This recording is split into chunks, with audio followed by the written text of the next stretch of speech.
বাসর ঘরে বসে ফুপিয়ে ফুপিয়ে কেঁদেই চলছে মা। গাল দুটো অসম্ভব আকারে ব্যথা করছে, সাথে জ্বলছে খুব। আবার বাহু দুটো ব্যথায় নড়াতেও পারছে না সে। নিজের পছন্দের মানুষের এমন নিষ্ঠুর ব্যবহার যে কোনো মতে মানতে পারছে না মা। কী দোষ ছিল তার? সে কি বলেছিল যে বিয়ে করো? না, বলেনি। কিন্তু সমাজের মানুষের মুখটা বন্ধ করার জন্য এমনটা করতে হলো। সব কিছুই যদি স্বাভাবিক হতো, আয়ান ভাইয়া আর আমার বিয়েটা যদি না হতো, তাহলে কতই না ভালো হতো। অন্তত পক্ষে আমি আয়ান ভাইয়ার কাছে ঘৃণার পাত্র তো হতাম না। আমি দূর থেকে আয়ান ভাইয়াকে সারা জীবন পছন্দ করে যেতাম। এ বলেই আবার কান্না করলো মো। আয়ান ঘুমাচ্ছিল। মোর কান্নার আওয়াজে তার ঘুমটা ভেঙে যায়। সে একটা ধমক দিয়ে বলে, উফ, আমার ঘুমটাই ভেঙে দিলি তুই। আমার লাইফটা তো অশান্তিতে ভরে দিয়েছিস, আবার যে একটু শান্তিতে ঘুমাতে দিবি তাও না। আমি যদি এরপর আর কান্নার শব্দ শুনেছি, তাহলে তুই যে এখন খাটের পাশে পড়ে আছিস সেটুকুও থাকতে দিব না। এক ধাক্কা মেরে বারান্দায় দিয়ে আসবো। সারা রাত থাকিস ওইখানে। আয়ানের এ কথা শুনে মো একদম চুপ হয়ে যায়। কিছুক্ষণ পর আবারও কান্না করতে থাকে, কিন্তু আয়ান যাতে এই কান্নার শব্দ না শুনে তাই বালিশ মুখে গুজে কান্না করছে সে। আজ অনেক কান্না করছে সে। হয়তো কোনোদিনও এমন কান্না করেনি সে। হয়তো এখন থেকে রোজ রোজ এমন কান্নাই করতে হবে তাকে। মোয়ের আর আয়ানের পরিচয়টা দিয়ে নেই। মো এবার ইন্টার সেকেন্ড ইয়ারে উঠবে। দেখতে মাশাআল্লাহ সুন্দরী, বেশ একটু চঞ্চল প্রকৃতির সে। তার একটা বড় ভাই আছে, নাম মাহাতাব। মো আয়ানকে অনেক পছন্দ করে, কিন্তু ভালোবাসে নাকি জানা নেই তার। আয়ান জব করে, নিজের বাবার বিজনেস আছে, তাও তার ইচ্ছা যে নিজ বিজনেস দাঁড় করাবে। এজন্য ফার্স্টে জব করে কিছু টাকা জমাচ্ছে সে। আয়ানের ভালোবাসার মানুষ আছে, মেয়েটির নাম মনা। প্রায় 1 বছরের রিলেশন তাদের। আয়ানের ফ্যামিলি এই ব্যাপারটা জানে, এজন্যই আয়ান মোকে বিয়ে করতে চায়নি, কিন্তু পরিস্থিতির কবলে পড়ে বিয়েটা করতেই হয় তাকে। আয়ানের ছোট বোন আছে, তার নাম অহনা। মৌ আর অহনা দুজনেই বেস্ট ফ্রেন্ড। তাদের ক্লাস 9 থেকে ফ্রেন্ডশিপ। আবার আয়ান আর মাহাতাব একই অফিসে জব করে বলে তাদের দুজনের মধ্যে খুব ভালো ফ্রেন্ডশিপ। মো প্রথম থেকে আয়ানকে লাইক করে, কিন্তু কখনো বলেনি, আর আয়ানও বুঝতে পারেনি। আজকে এক খারাপ পরিস্থিতিতে তাদের দুজনের বিয়ে হয়। আয়ান যেহেতু মনাকে ভালোবাসে, তাই সেই বিয়েটা মন থেকে মানেনি। কিন্তু মো তো বিয়েটা মানে, কারণ সে আয়ানকে খুব পছন্দ করে। কিছুক্ষণ আগে মৌকে আয়ানের রুমে দিয়ে চলে যায় অহনা। কিছুক্ষণ পর আয়ান রুমে আসে। মৌ কিছু বলতে যাবে, তার আগেই কষে এক থাপ্পড় দেয় আয়ান। মৌ তো হতবাক, সে ভাবতেই পারেনি আয়ান ভাইয়া এমন করবে। আয়ান প্রচণ্ড রেগে আছে। সে বলল, এমন কেন করলি রে মৌ? নিষেধ করতে পারলি না বিয়ে করতে? তুই জানিস আমি মনাকে ভালোবাসি, তারপরও এমন করলি তুই? হ্যাঁ, সবাইকে বলা হয়েছিল আমরা বিয়ে করছি, কিন্তু তাই বলে সত্যি বিয়ে করতে হবে? মো হালকা কাঁদতে কাঁদতে বলল, আয়ান ভাইয়া, আমার সত্যি কিছুই করার ছিল না। চুপ, একদম চুপ, আরেকটাও কথা বলবি না। আমি মনার সাথে এখন দেখা করতে যাচ্ছি। ওই বিয়ের খবরটা জানে না, আর আমি জানাতেও চাচ্ছি না, কারণ ও খুব কষ্ট পাবে। এ কথা শুনে মোয়ের ভয়ে কলিজায় শুকিয়ে এলো, কারণ বাসায় কেউই এ কথা জানলে খুব খারাপ হবে। আর আয়ানের আব্বুর কানে এ কথা গেলে যে তিনি আয়ানের কি করবেন তা ভাবতে মোয়ের গায়ে কাটা দিয়ে ওঠে। প্রচণ্ড পরিমাণে রাগী মানুষ তিনি, কিন্তু মনটা অনেক ভালো। মৌ গিয়ে তৎক্ষণাৎ আয়ানের হাত ধরে ফেলে আর বলে যে, আয়ান ভাই, আপনি প্লিজ এখন যাবেন না, বেশ রাত হয়ে গিয়েছে। আর আঙ্কেল জানতে পারলে। কথা শেষ না হতে মোয়ের গালে আর একটা চড় পড়ল। আয়ান মোয়ের বাহু দুটো খুব শক্ত করে ধরে বলল, তোর সাহস কি করে হয় আমাকে যেতে মানা করার? আমার আব্বু, আমি বকা শুনবো, তাতে তোর কি? আর তুই বা কেন আমাকে আটকাবি? কোন অধিকারে? মো একটু ভয়ার্থ গলায় বলল, একজন স্ত্রীর অধিকারে। আমাদের বিয়ে হয়ে গিয়েছে, তাই আপনার এমন করা উচিত না। খবরদার আমাকে শিক্ষা দিতে আসবি না। এই বলে আয়ান মোকে ধাক্কা দেয়, আর মো পাশে থাকা সোফার সাথে জোরে বাড়ি খায়। এরপর আয়ান বিছানায় গিয়ে শুয়ে পড়ে, আর মো কাঁদতেই থাকে। কান্না করতে করতে ঘুমিয়ে পড়ে সে।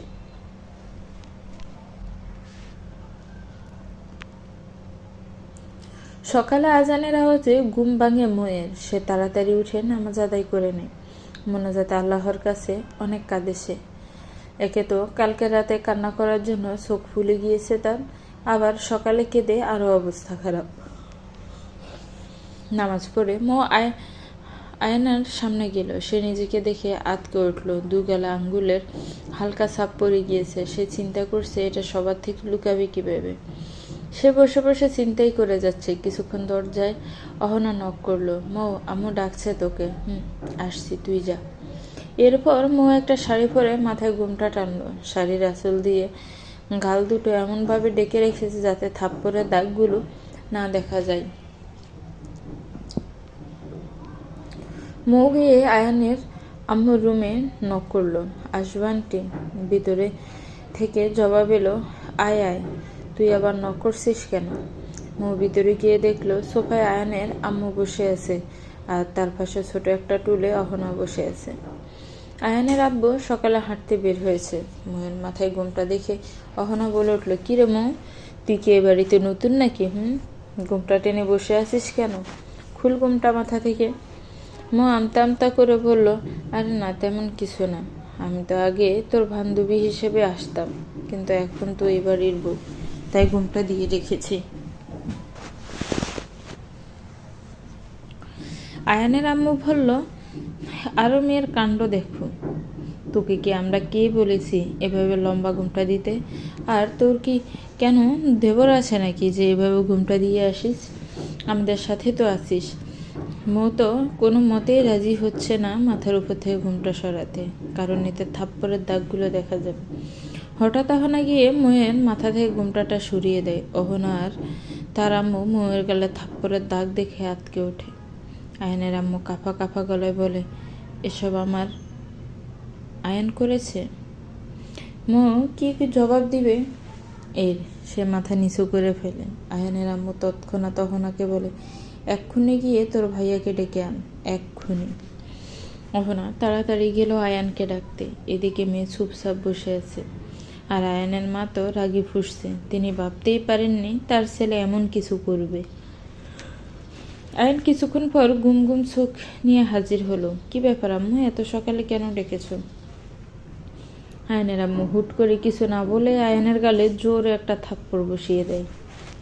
আয়ান তো পুরো শকড, কারণ তার আম্মু কখনো তাকে এভাবে মারে না, খুব বড় রিজন ছাড়া।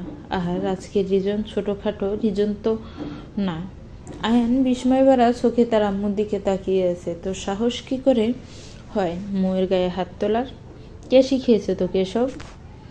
আয়ান বলে ওঠে, আম্মু, মোকে আমি শিক্ষা দিয়েছি। ও আমাকে বিয়ে করার জন্য রাজি হয় কিভাবে এটা জানার পরও যে আমি অন্য কাউকে ভালোবাসি? ও তো তুই এজন্য মোয়ের গায়ে হাত পর্যন্ত তুলেছিস, ওই বেয়াদব মেয়ের জন্য? আম্মু, মনা অনেক ভালো মেয়ে, এতে ওর তো কোনো দোষ নেই। অযথা ওকে বকছো কেন? মোয়েরও কোনো দোষ নেই। দুই পরিবারের আর ওর নিজের সম্মান বাঁচানোর জন্য এসব করেছে।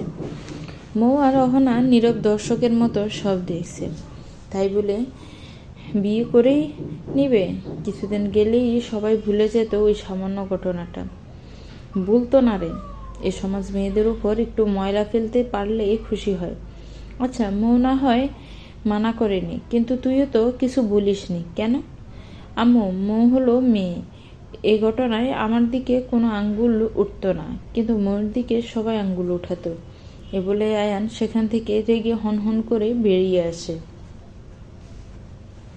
আয়ান চলে যাওয়ার পর আয়ানের আম্মু হাঁটু গেড়ে বসে কান্না করতে থাকে। অহনা আর ওনার পাশে বসে আছে। অহনা কি বলবে কিছুই বুঝতে পারছে না। তার ভাইয়া যে এমন কিছু করবে সে আশাও করতে পারেনি। আয়ানের আম্মু মৌকে উদ্দেশ্য করে বলে, দেখ না কি থেকে কি হয়ে গেল। আমি তো আমার ছেলেকে এমন শিক্ষা দেইনি, তাহলে এমন ব্যবহার কেন করলো? আন্টি, আপনি প্লিজ এত স্ট্রেস নেবেন না। আপনার বিপি লো হয়ে গেলে সমস্যা হবে। হ্যাঁ আম্মু, প্লিজ শান্ত হও। আন্টি, একটা কথা, এই বিষয়টা প্লিজ আঙ্কেলকে বলবেন না। উনি জানতে পারলে আয়ান ভাইয়ের অবস্থা খুব খারাপ হয়ে যাবে। আর আন্টি, তুমি এখন থেকে চিন্তা বাদ দাও। আয়ান ভাইয়াকে আমি সোজা করব। ওনার মাথা থেকে যদি ওই মনার ভূত না নামিয়েছি, তবে আমার নাম মৌনা। আয়নের আম্মু চোখের পানি মুছে হালকা হেসে বলল, ইনশাল্লাহ তুই পারবি। আমি আর অহনা তোকে সব রকমভাবে সাহায্য করব। মো আয়ানের আম্মুকে জড়িয়ে ধরে বলল, এ না হলে আমার আন্টি। আয়নের আম্মু হঠাৎ করে মোয়ের মাথায় হালকা মেরে বলে, এ মেয়ে, তোর তো সাহস কম না। মো অবাক হয়ে বলল, কি করলাম আমি? এই বোকা মেয়ে, কখনো কি শুনেছিস যে আম্মুকে আন্টি বলো? ও, এবার বুঝলাম। আচ্ছা সরি, এখন থেকে আম্মু বলে রাখবো। এ বলেই মো আম্মুকে জড়িয়ে ধরে। মো খেয়াল করলো অহনা বাচ্চাদের মতো গাল ফুলিয়ে আছে। কিরে, তোর কি হলো? কি আর হবে, আমাকে কেউ ভালোবাসে নাকি? আমি তো বসে বসে শুধু শাশুড়ি আর বৌমার ভালোবাসা দেখবো। ওরে আমার অহনা রে, বাবুটা রাগ করেছে, আসো আসো। তারপর অহনা গিয়ে তার আম্মুকে আর মৌকে জড়িয়ে ধরলো। এদিকে আয়ান তো রুমে এসে প্রচুর রেগে আছে। সে শাওয়ার নিয়ে বসে আছে, মৌয়ের জন্য ওয়েট করছে কখন সে আসবে রুমে আর সে একটু ঝাড়ি দিবে তাকে। মৌ রুমের দরজা খুলে যেই না ভিতরে ঢুকলো, অমনি আয়ান তার দিকে অগ্নিদৃষ্টি নিক্ষেপ করলো। এ দেখে মনে হয় কলিজে শুকিয়ে এলো। সে মনে মনে বলছে, আরে তুই না সেই ডায়লগ মারলি, আর এখন এই আয়নার নজর দেখে ভয় পেয়ে খেলি? না না, এটা হতে দেওয়া যায় না। বিব্রেত। আয়ান তাড়াতাড়ি গিয়ে রুমের দরজা আটকালো আর মৌকে দেয়ালের সাথে চেপে ধরলো। এদিকে মেয়ের অবস্থা তো নাজেহাল, তার ভয়ে রীতিমতো কাঁপাকাঁপি শুরু হয়ে গিয়েছে। সে মনে মনে বলছে, আল্লাহ বাঁচাও, আমি কিভাবে এই মানুষটাকে লাইনে আনবো যে আমার কাছে আসলে আমার অবস্থা 12টা বেজে যায়। এদিকে মেয়ের অন্য এক ধরনের ভালো লাগে। এই প্রথম আয়ান তার এত কাছে এসেছে, যদিও জারি দেওয়ার জন্য, কিন্তু সে তো আর জানে না। আয়ান এতক্ষণ ধরে মৌকে পর্যবেক্ষণ করছিল। মেয়ের কাছে এসে তারও আজব এক ধরনের অনুভূতি কাজ করছে। মৌয়ের ভয়ে কাঁপাকাঁপি দেখে সে আনমনে হেসে দেয়। সে যে মৌয়েরকে বকা দিবে সে কথাও বেলাম ভুলে গিয়েছে। সে তো এখন মৌকে দেখতে পাচ্ছ। হঠাৎ আয়ানের ফোন বেজে উঠে। সে কিছুটা চমকে ওঠে আর মৌকে ছেড়ে দেয়, বলে যে তোকে আমি পরে দেখে নিব। মৌ তো হাফ ছেড়ে বাঁচল। উফ, বাঁচলাম বাবা, এতক্ষণ যে কি ভয় যে লাগছিল। কিন্তু এই আয়না আমাকে এভাবে ধরেছিল কেন? কি করতে চাচ্ছিল সে? একথা বলতে বলতে তার ভ্রুজোড়া কুঞ্চিত হলো। এদিকে আয়ান যে রেডি হয়ে কখন রুম থেকে বের হয়ে গিয়েছে তাও জানা নেই তার। মৌ তো ভাবনার জগতে থাকতেই সেই ভালোবাসে, এটা তার খুব পছন্দ। ব্রেকফাস্ট করার পর মৌ আর অহনা রুমে গিয়ে বসলো। উদ্দেশ্য তাদের সব ভুলে গিয়ে গল্প করা। এই দুজন প্রচুর গল্প করতে পারে। মৌ আর অহনা গল্প করছে। এর মধ্যে হঠাৎ মৌয়ের ফোনে ফোন আসলো। তার ভাইয়া ফোন করেছে। আসসালামু আলাইকুম, আমার ছোটমণি, কেমন আছিস? ওয়ালাইকুম আসসালাম, আলহামদুলিল্লাহ ভালো আছি। তুমি কেমন আছো ভাইয়া? আমিও আলহামদুলিল্লাহ ভালো আছি। আচ্ছা, সব ঠিকঠাক আছে তো? মানে আয়ান ভালো ব্যবহার করছে তো? না চাইতেও মৌয়ের ভাইয়াকে মিথ্যা বলল। সে তার ভাইয়ের কাছে মোটামুটি সব শেয়ার করে। সে যে আয়ানকে পছন্দ করছে এটা তার ভাইয়া কিছুটা জানতো। ভাইয়া সব ঠিক। আচ্ছা, আব্বু আম্মু কি এখন আমার উপর রেগে আছে? অল্প একটু, ধীরে ধীরে রাগ কমে যাবে, তুই টেনশন করিস না। মৌ আর মাহাতাব বেশিক্ষণ কথা বলার পর ফোন রাখলো। এদিকে মৌয়ের হাত পা কেমন যেন ব্যথা করছে কিছুক্ষণ আগে থেকে। বিকেলের দিকেও তার ব্যথা ছিল, কিন্তু সে গুরুত্ব দেয়নি। সন্ধ্যার পর ব্যথা আরও বেড়ে গেল। সে অনুভব করছে যে তার গা বেশ গরম হয়ে গিয়েছে। এদিকে অহনা মৌ আর আয়ানের রুমে আসলো মৌয়ের সাথে আড্ডা দিবে বলে, কিন্তু সে এসে দেখে মৌ হাত পা গুছিয়ে শুয়ে আছে। অহনা কিছুটা অবাক হলো এমন দেখে। সে গিয়ে মৌয়ের গায়ে হাত না রাখলো। অনুভব করলো যে মৌয়ের ঘা জোরে ফুটে যাচ্ছে। সে সাথে সাথে গিয়ে তার আম্মুকে ডেকে আনলো। তিনি অবস্থা বুঝতে পেরে জলভর্তির ব্যবস্থা করলেন। এত জলভর্তি করে মৌয়ের জ্বর কমলো না। আয়ানের আম্মু মৌয়ের জন্য কাবাব আনতে গেলেন। খাবার খাইয়ে ওষুধ খাইয়ে দিবে, কিন্তু মৌ কোনো মতেই ওষুধ খাবে না। অতি কষ্টে তাকে খাবার খাওয়ানো গেলে ওষুধ খাওয়াতে সম্পূর্ণ বিফল হলো। অহনা সেই সন্ধ্যা থেকে মৌয়ের পাশে বসে আছে, যদি কিছু লাগে। রাত 9টার দিকে আয়ান অফিস থেকে ফিরলো। সে এসে দেখলো অহনা বসে বসে জিমছে আর মৌ ঘুমিয়ে আছে। সে গিয়ে অহনাকে হালকা ধাক্কা দিল। এতে অহনা জেগে উঠলো। কিরে, এখানে এভাবে কেন ঘুমাচ্ছিস তুই? যা নিজের রুমে যা। আরে ভাইয়া দেখো না, মৌয়ের সেই কি জ্বর, সেই সন্ধ্যা থেকে এমন অবস্থা। আয়ানের মুখ কিছুটা চিন্তিত দেখালো। সে কিছুক্ষণ ভেবে বলল, তুই রুমে গিয়ে ঘুমাতো, আমি দেখব না। অহনা কিছুটা অবাক হলো। বলল, শিওর তো ভাইয়া? আরে হ্যাঁ শিওর। আর শোনো ভাইয়া, মৌ কিন্তু ওষুধ খায়নি, পারলে ওষুধ খাইয়ে দিস ওকে। হুম। অহনা চলে যেতে আয়ান ফ্রেশ হয়ে ময়ের পাশে বসলো। মাথায় হাত রাখতে সে কিছুটা ভয় পেল, কারণ ময়ের শরীর খুব গরম হয়ে আছে জ্বরের জন্য। আয়ান মৌকে জোর করে উঠালো ওষুধ খাওয়ানোর জন্য। অনেক কষ্টে সে ওষুধ খাওয়ালো। এদিকে মৌ না ঘুমিয়ে আজব আজব কথা বলছে জ্বরের ঘরে, যা শুনে আয়ান না চাইতে হেসে দিল। অহনা রে, শোন না, তোর ভাইয়া এমন কেন রে? খুবই পচে একটা মানুষ। আয়ান এতক্ষণে বুঝতে পারলো মো সব কিছু তাকে অহনা ভেবে বলছিল। ওই অহনা, কথা বলিস না কেন রে? দেখ না, তোর ভাইয়া এমন মেরেছে আমাকে যে জ্বর এসে গিয়েছে। মোয়ের মুখে এই কথা শুনে আয়ানের নিজেকে অনেক অপরাধী মনে হলো। অহনারে, তোর ভাইয়াকে আমি আগে অনেক ভালো মনে করতাম জানিস। ভাবতাম যে এত ভালো মানুষও হয়, কিন্তু আজ তো একটা বজ্জাত সে। 28 বছরের খাটাসি, কি পেয়েছি কি মনার মধ্যে। মেয়েটা আমার একটু সুবিধার মনে হয় না। কিন্তু তুই টেনশন নিস না, দেখিস তোর ভাইয়াকে আমাকে অনেক ভালোবাসবো, অনেক অনেক অনেক। এই বলতে বলতেই ঘুমিয়ে পড়ে মৌ। আয়ান তার কথাগুলো একটু ভাবলো, কিন্তু পরক্ষণে নিজের মনকে বলল, কে এই মেয়ে? আমি ওকে কোনো দিনও ভালোবাসবো না, আমি তো মনাকে ভালোবাসি। এরপর আয়ান এসে শুয়ে পড়ে। তার আগে সে ময়ের কপালে হাত দিয়ে দেখে এখন জ্বর কেমন। সে বুঝতে পারলো জ্বর অনেকটাই কমে এসেছে। সকালে ময়ের ঘুম ভাঙার পর সে দেখলো সে আয়ানের অনেকটাই কাছে চলে এসেছে। সে তাড়াতাড়ি উঠে গেল। নিচে এসে সে আয়ানের আম্মুকে নাস্তা বানাতে সাহায্য করলো। আজকে সে ভেবেছে কলেজে যাবে। 3-4 দিনের বেশি সে কলেজে যায় না। অহনাকে বলল কলেজে যাওয়ার কথা। অহনাও রাজি হয়ে গেল, কারণ এই কয়দিন সেও কলেজে যায় না। তারা দুজন নাস্তা করে কলেজে চলে গেল। আর আয়ান অফিসে। কলেজের ক্লাস শেষে অহনা আর মৌ বসে আছে। জানিস তোর কালকে সে কি জ্বর? আমি তো ভয় পেয়ে গিয়েছিলাম, ভেবেছিলাম শেষ পর্যন্ত আবার হসপিটালে না ভর্তি করাতে হয় তোকে। এই না না, হসপিটাল না। আমার এই জায়গাটার নাম শুনলে কেমন জানি বিরক্ত লাগে, সহ্য লাগে। এদের কথার মাঝে টপকে পড়ল তুহিন। এই ছেলেটা ময়ের পিছু পড়ে আছে বিগত প্রায় 2 মাস যাবৎ। ছেলেটা খুব বেয়াদব। মেয়েদের টিস করাই যেন তার ওয়ান অ্যান্ড অনলি দায়িত্ব কর্তব্য। হ্যালো গার্লস, কেমন আছো? অহনার ময়ের অনিচ্ছা সত্ত্বেও জবাব দিল, জি আলহামদুলিল্লাহ ভালো। কি করো তোমরা? অহনার রেগে জবাব দিল, কানা নাকি দেখছেন বসে আছে, তাও জিজ্ঞেস করছেন কি করি? ও সরি সরি। মৌ বলল, এই অহনা চল তো, আমার বাসায় অনেক কাজ আছে। চল, আমারও কাজ আছে। এই বলে অহনা আর মৌ চলে আসলো সেখান থেকে। আর তুহিন মনে মনে বলছে, মৌ ম্যাডাম, আমি তোমাকে নিজের করে ছাড়বো দেখো। বিকেলে মৌ বারান্দায় বসে আছে, গভীর চিন্তায় ডুবে আছে সে। সে ভাবছে কীভাবে আয়ানকে লাইনে আনা যায়, কীভাবে নিজের প্রতি ভালোবাসা জাগানো যায়।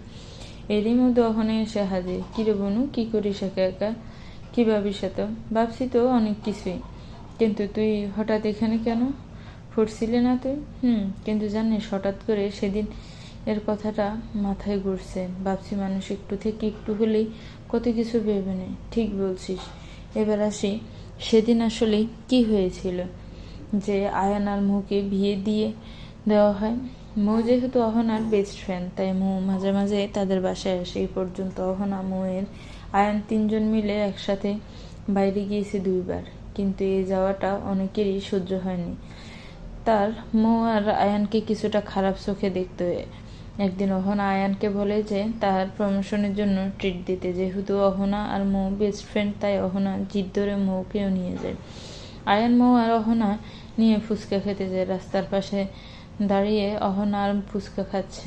তারা দুজনই মুখ কাঁধে বলে পিছন ফিরে ফুচকা খাচ্ছে। এর মধ্যে হঠাৎ অহনার ফোন আসলো। যে ফোন রিসিভ করে কথা বলার জন্য এক সাইডে আসলো। এদিকে মৌ আর আয়ান একা একা দাঁড়িয়ে আছে। রাস্তা দিয়ে 2 জন আন্টি যাচ্ছিল। ওনারা আয়ানদের বাসার পাশেই থাকে। ওনাদের আবার মৌয়ের এত ভাড়া, আয়ানদের বাসায় যাওয়া সহ্য হতো না। ওনার 2 জন আয়ান আর মৌকে ফুচকা খেতে স্টলে দাঁড়িয়ে থাকা দেখে বলে ওঠে, দেখো দেখি আজকালকার মেয়েদের অবস্থা, বান্ধবীর ভাইয়ের সাথে ফুচকা খেতে এসেছে। আরেকজন বলে উঠলো, ছেলেটারও দেখি লাজ শরম নয়, নিজের বোনের বান্ধবীর সাথে কিসের এত মেলামেশা? এই কথাটা আয়ানের কানে পৌঁছে, কিন্তু সে কিছু বলে না, কারণ এদেরকে বলেও চুপ করানো সম্ভব নয়, এরা বলেই যাবে সবসময়।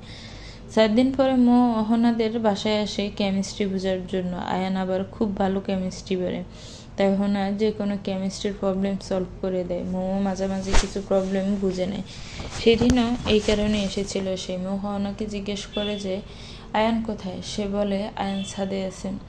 মো ছাদে যায়, দেখে যে আয়ান ফোনে যেন কার সাথে কথা বলছে। আয়ান ভাইয়া, আমার একটা প্রবলেম ছিল কেমিস্ট্রির, একটু বুঝাই দিবেন? আয়ান ফোন রেখে বলে যে আচ্ছা একবারই কিন্তু বুঝাবো। ঠিক আছে। এরপর আয়ান মৌকে তার পাশে বসতে বলে। প্রথমে মৌ এতে ইস্তস্ত বোধ করে, কিন্তু আয়ানের অনেকবার বলার পর না চাওয়া সত্ত্বেও সে বসে। এসব আবার দেখেছিল সেদিনকার সেই আন্টিটা। ওনাদের বাসার ছাদ থেকে আয়ানদের বাসার ছাদ দেখা যায়। এসব দেখে ওই আন্টিটার খুব রাগ হয়ে যায়। মৌ কিছুক্ষণ পর বাসায় চলে যায়। বিকেলের দিকে ওই আন্টিটা আয়ানদের বাসায় আসে। সেদিন শুক্রবার থাকায় সবাই বাসায় ছিল।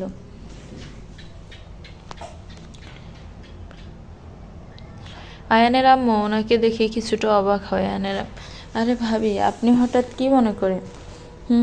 আপনার মেয়ের বান্ধবী আর তার পরিবারকে ডাকুন, কিছু কথা আছে। কি কথা? আসলেই বুঝতে পারবেন। তারপর আয়ানের আম্মু মৌ আর তার ফ্যামিলিকে ডাকে। 10 মিনিটের মধ্যেই তারা পৌঁছে যায়। ওই তো চলে এসেছে মেয়ে। এরই মধ্যে আয়ান, অহনা আর তাদের আব্বুও নিচে যায়। কি কথা বলবেন আন্টি? বলছি কি, মা বাবা কি কিছু শিক্ষা দেয়নি? সবাই এই কথা শুনে অবাক। কি বলছেন এসব আপনি? বান্ধবীর ভাইয়ের সাথে যে রং করো, তাতে খারাপ লাগে না? তা মুখ সামলে কথা বলুন। কি সব উল্টাপাল্টা কথা বলছেন? ঠিকই তো বলেছি। একদিন দেখি ফুচকা খেতে বের হয়ে আরেকদিন ছাদে বসে গল্প করেছি। আপনি যা ভাবছেন এমন কিছুই না। তো কেমন কিছু শুনি? তোমাদের এসব কাজ দেখে আমাদের ছেলেমেয়েরা তো বিগড়ে যাচ্ছে।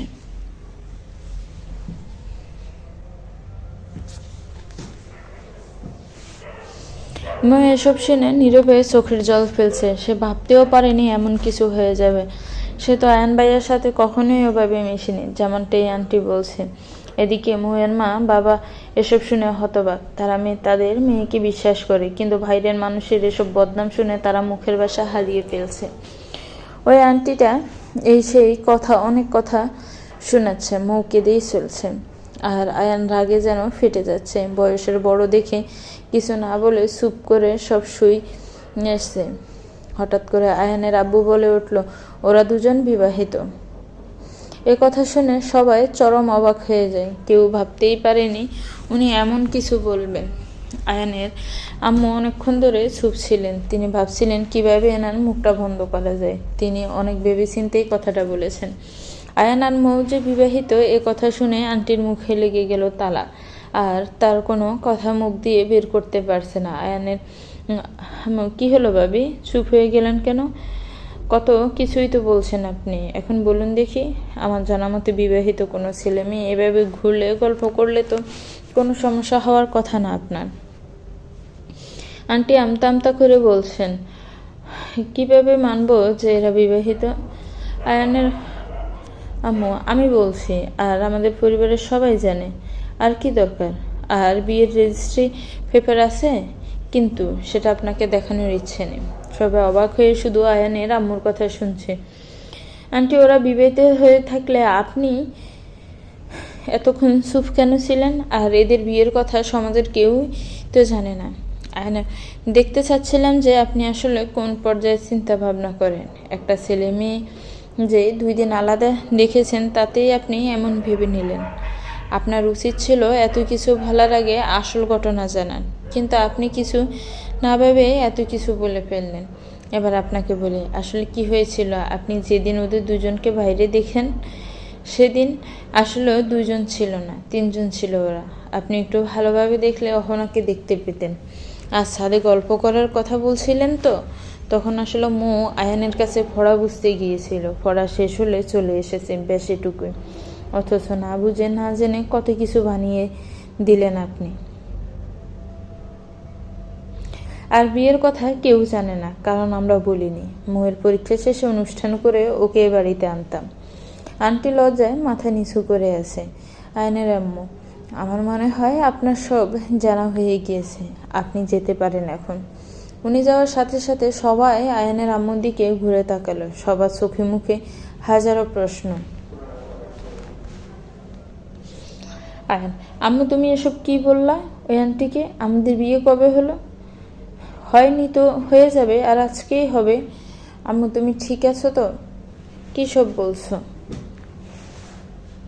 তোমার আম্মু যা বলেছে ঠিক বলছে। তোমার আম্মু সঠিক সময়ে সঠিক ডিসিশন নিয়েছে। এটা কোন দিক দিয়ে সঠিক ডিসিশন? আমি অন্য কাউকে ভালোবাসি।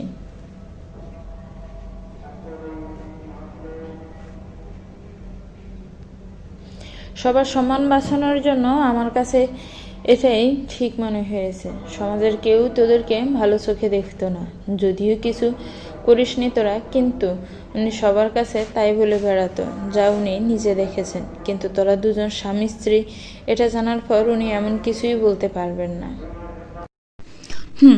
আর এমনিতেও আমি আর তোর মা ভেবেছিলাম ময়ের পরীক্ষার পর ওদের বাসায় তোর জন্য বিয়ের প্রপোজাল নিয়ে যাব। আর আমাদের দুজনেরই মৌকে আগে থেকেই ভালো লাগতো। আয়নের আব্বু ময়ের আব্বুর উদ্দেশ্যে বলে, কী রে জন সাহেব, ঠিক আছে আমাদের ডিসিশন?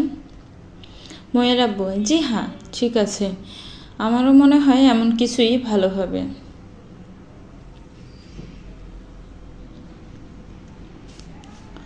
এরপর ওই রাতে কাজী সাহেবকে ডেকে বিয়ে পড়ানো হয়।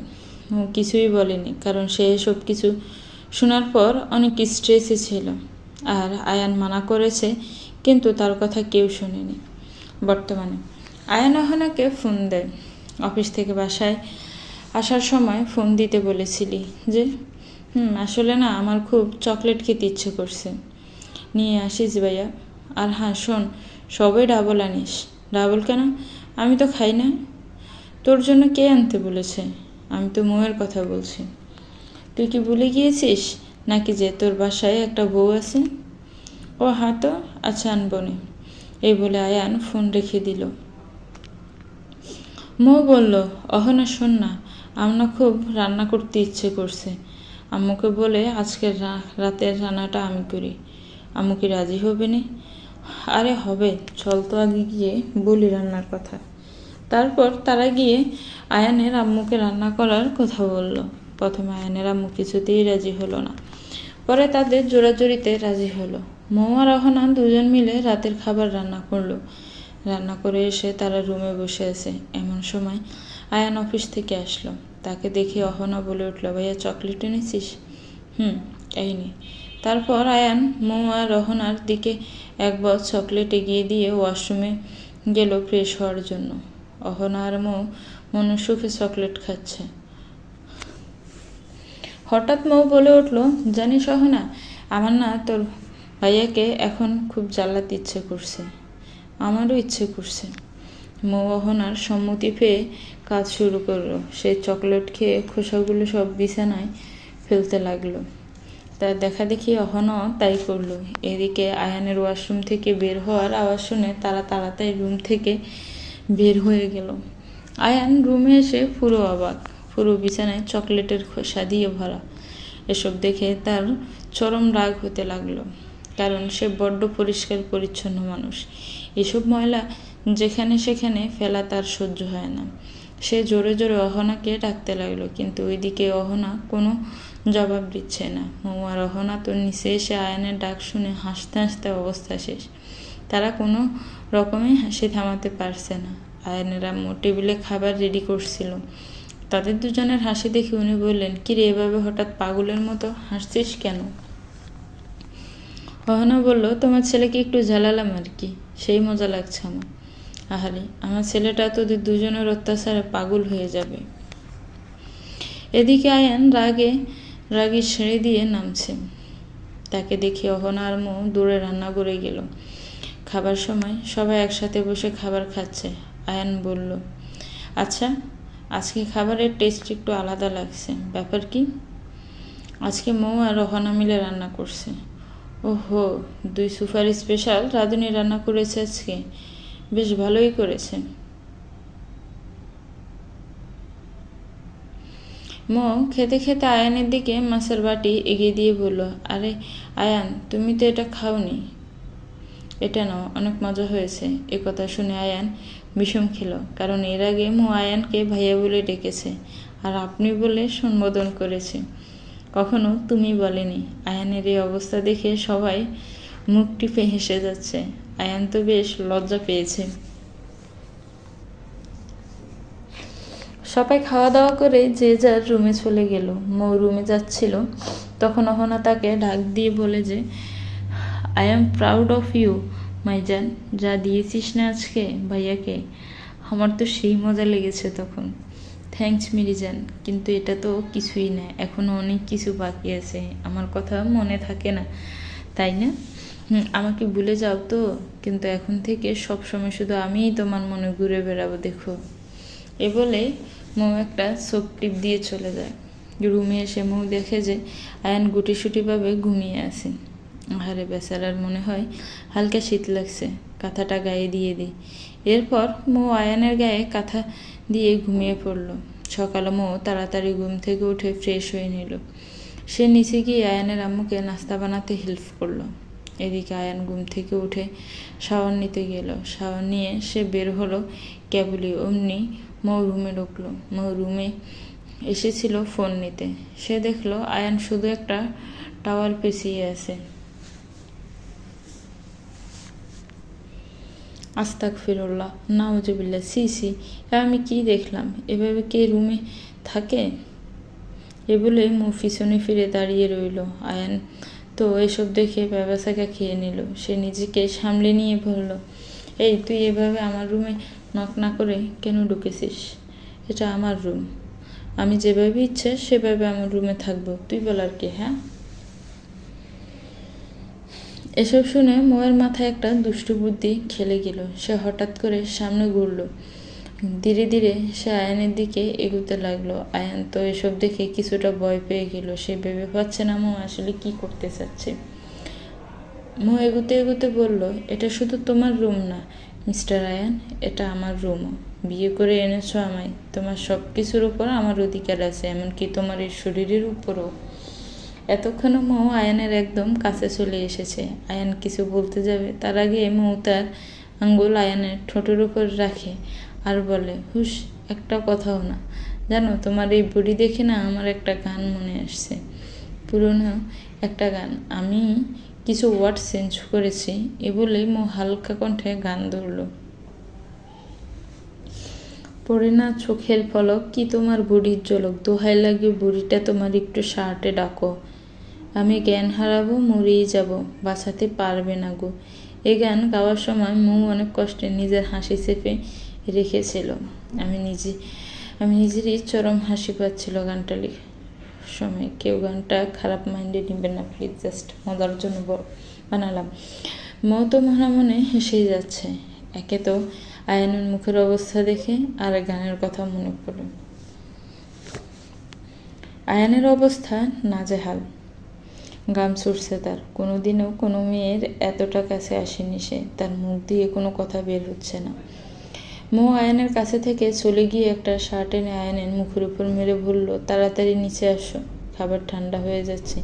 এ বলে মৌ সেখান থেকে চলে আসলো। কি ডেঞ্জারাস মেয়ে রে বাবা, এত সাহসের! আমার এত কাছে আসলো সে, আমারই গাম ছুটে গেল। আর এই মেয়ের তো বাকভঙ্গির কোনো পরিবর্তনই দেখলাম না। এই বলে আয়ান রেডি হয়ে নিল। আর মৌ তো নিচে এসে হাঁপাচ্ছে, হাত পা প্রচণ্ড কাঁপছে তার। আজিব, আমি এত সাহস পেলাম কীভাবে?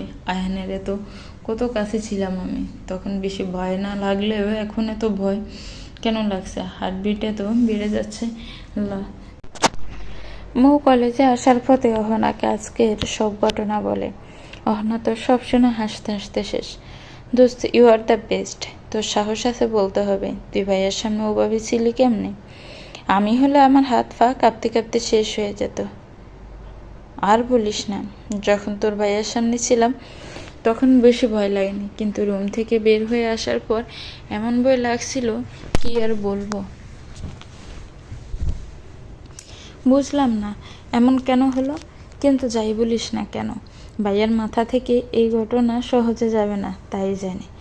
তা তো অবশ্যই, এজন্য তো এমন করলাম। এখন শুধু তার মনে মাথায় আমি ঘুরবো। ওই মনা না, কি যে ভালো লাগছে। আচ্ছা ক্লাসে চল, দেরি হয়ে যাবে না। পদার্থবিজ্ঞান ক্লাস চলছে। মহুয়া রহনা মাঝের সারির বেঞ্চে বসেছে। ক্লাসের মাঝে হঠাৎ অহনা হেসে ওঠে। একটু আস্তে হাসার ফলে শুধু মহুয়ার আশেপাশের কয়েকটা মেয়ে শুনে। মহু একটু রেগে গিয়ে বলে, ওই অহনা, এভাবে পাগলের মতো হঠাৎ করে একা হাসছিস কেন? আর বলিস না রে দোস্ত, আমার না হঠাৎ করে তোর আর ভাইয়ের আজকের সকালে সিচুয়েশনটা মনে এসে গেল। জাস্ট ইমেজিন করছিলাম আমি, তাই এত হাসি পাচ্ছে আমার। ইয়া আল্লাহ, এ মেয়েটা আজ তো পাগল। আর এভাবে হাসি দিস না রে, স্যার বুঝতে পারলে ক্লাস থেকে শিওর বের করে দিবে। অহনা ঠোঁটের ওপর আঙুল দিয়ে বলল, এই নে চুপ হলাম। 5 মিনিট পর আবার অহনা হেসে উঠল। এবার একটু জোরে এসে হেসে ফেলেছে, যা স্যারের কান পর্যন্ত পৌঁছে যায়। স্যার রাগী দৃষ্টিতে অহনার দিকে তাকায়, কিন্তু অহনা সেদিকে খেয়াল করেনি। সে তো হেসেই চলছে। মনে মনে বলছে, আজকে আমি গিয়েছি একেবারে। স্যার যে কি রেগে আছে, আর এই মেয়ের মাথা গেছে নাকি? স্যার রেগে বললেন, এই যে অহনা, স্ট্যান্ড আপ। এখানে কি কোনো কৌতুক চলছে নাকি যে তুমি এত হাসছো? নাকি আমি বিয়ের কোনো মজার লাইন বলছি? অহনা স্বাভাবিক ভঙ্গিতে জবাব দিল, না স্যার, তেমন কিছু না। আসলে মৌ একটা ফানি কথা বলছিল তো তাই হাসছি।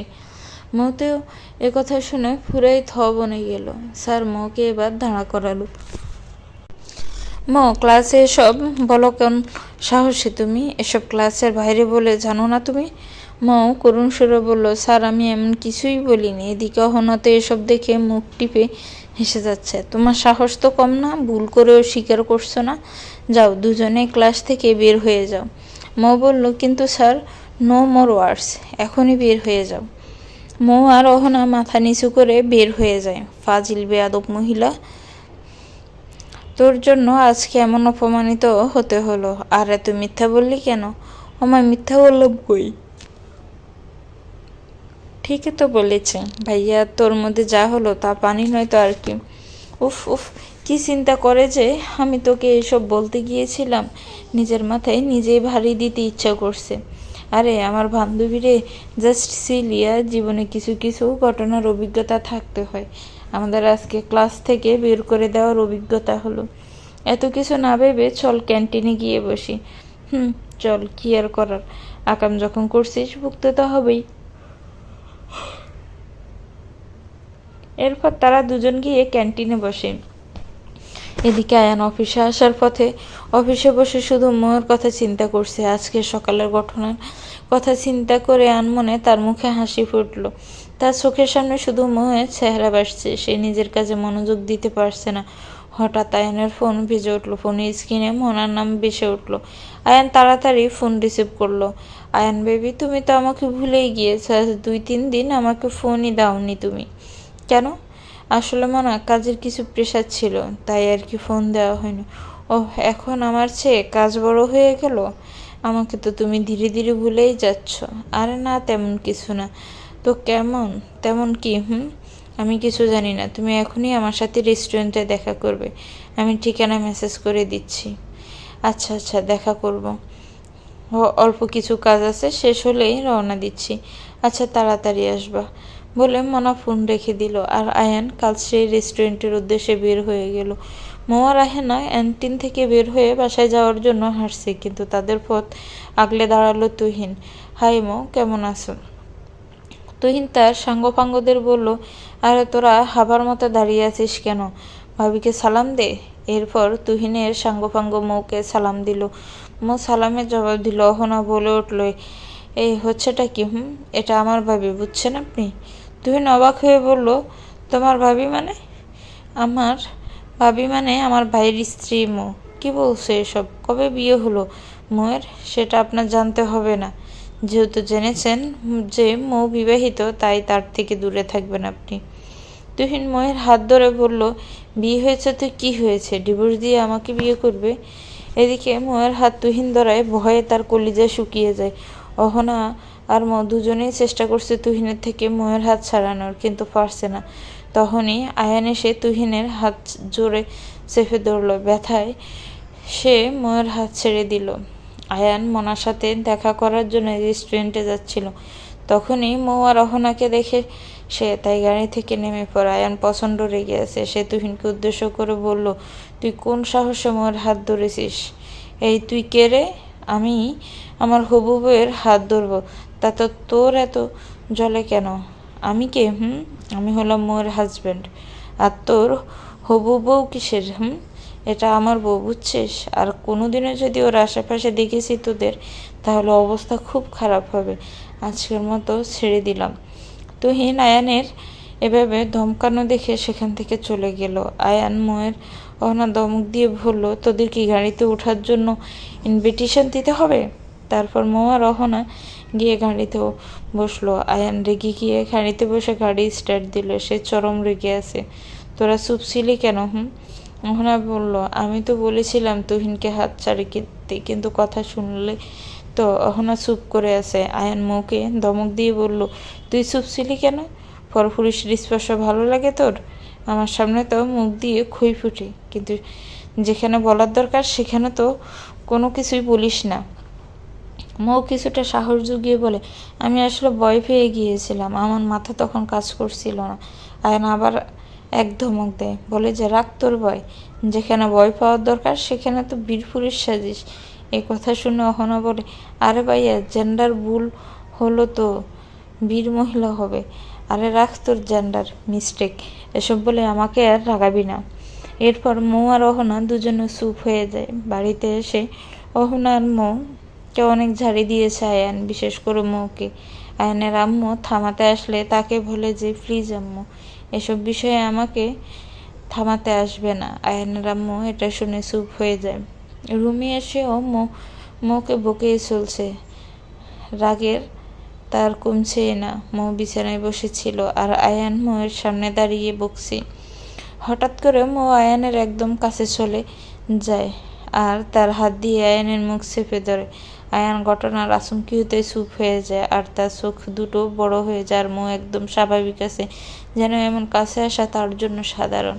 আয়ান যেন একটা স্ট্যাচু, যেমনভাবে দাঁড়িয়েছিল অমনি দাঁড়িয়ে আছে। মৌ হালকা স্বরে বলছে, সেই কখন থেকে বকা দিয়েই যাচ্ছ, থামার নাম গন্ধই নেই। জানো না এত হ্যান্ডসাম ছেলেদের রাগ করে সাজে না। এই হোয়াইট শার্টে তোমাকে যা লাগছে না, মনে হচ্ছে চিবিয়ে খাই।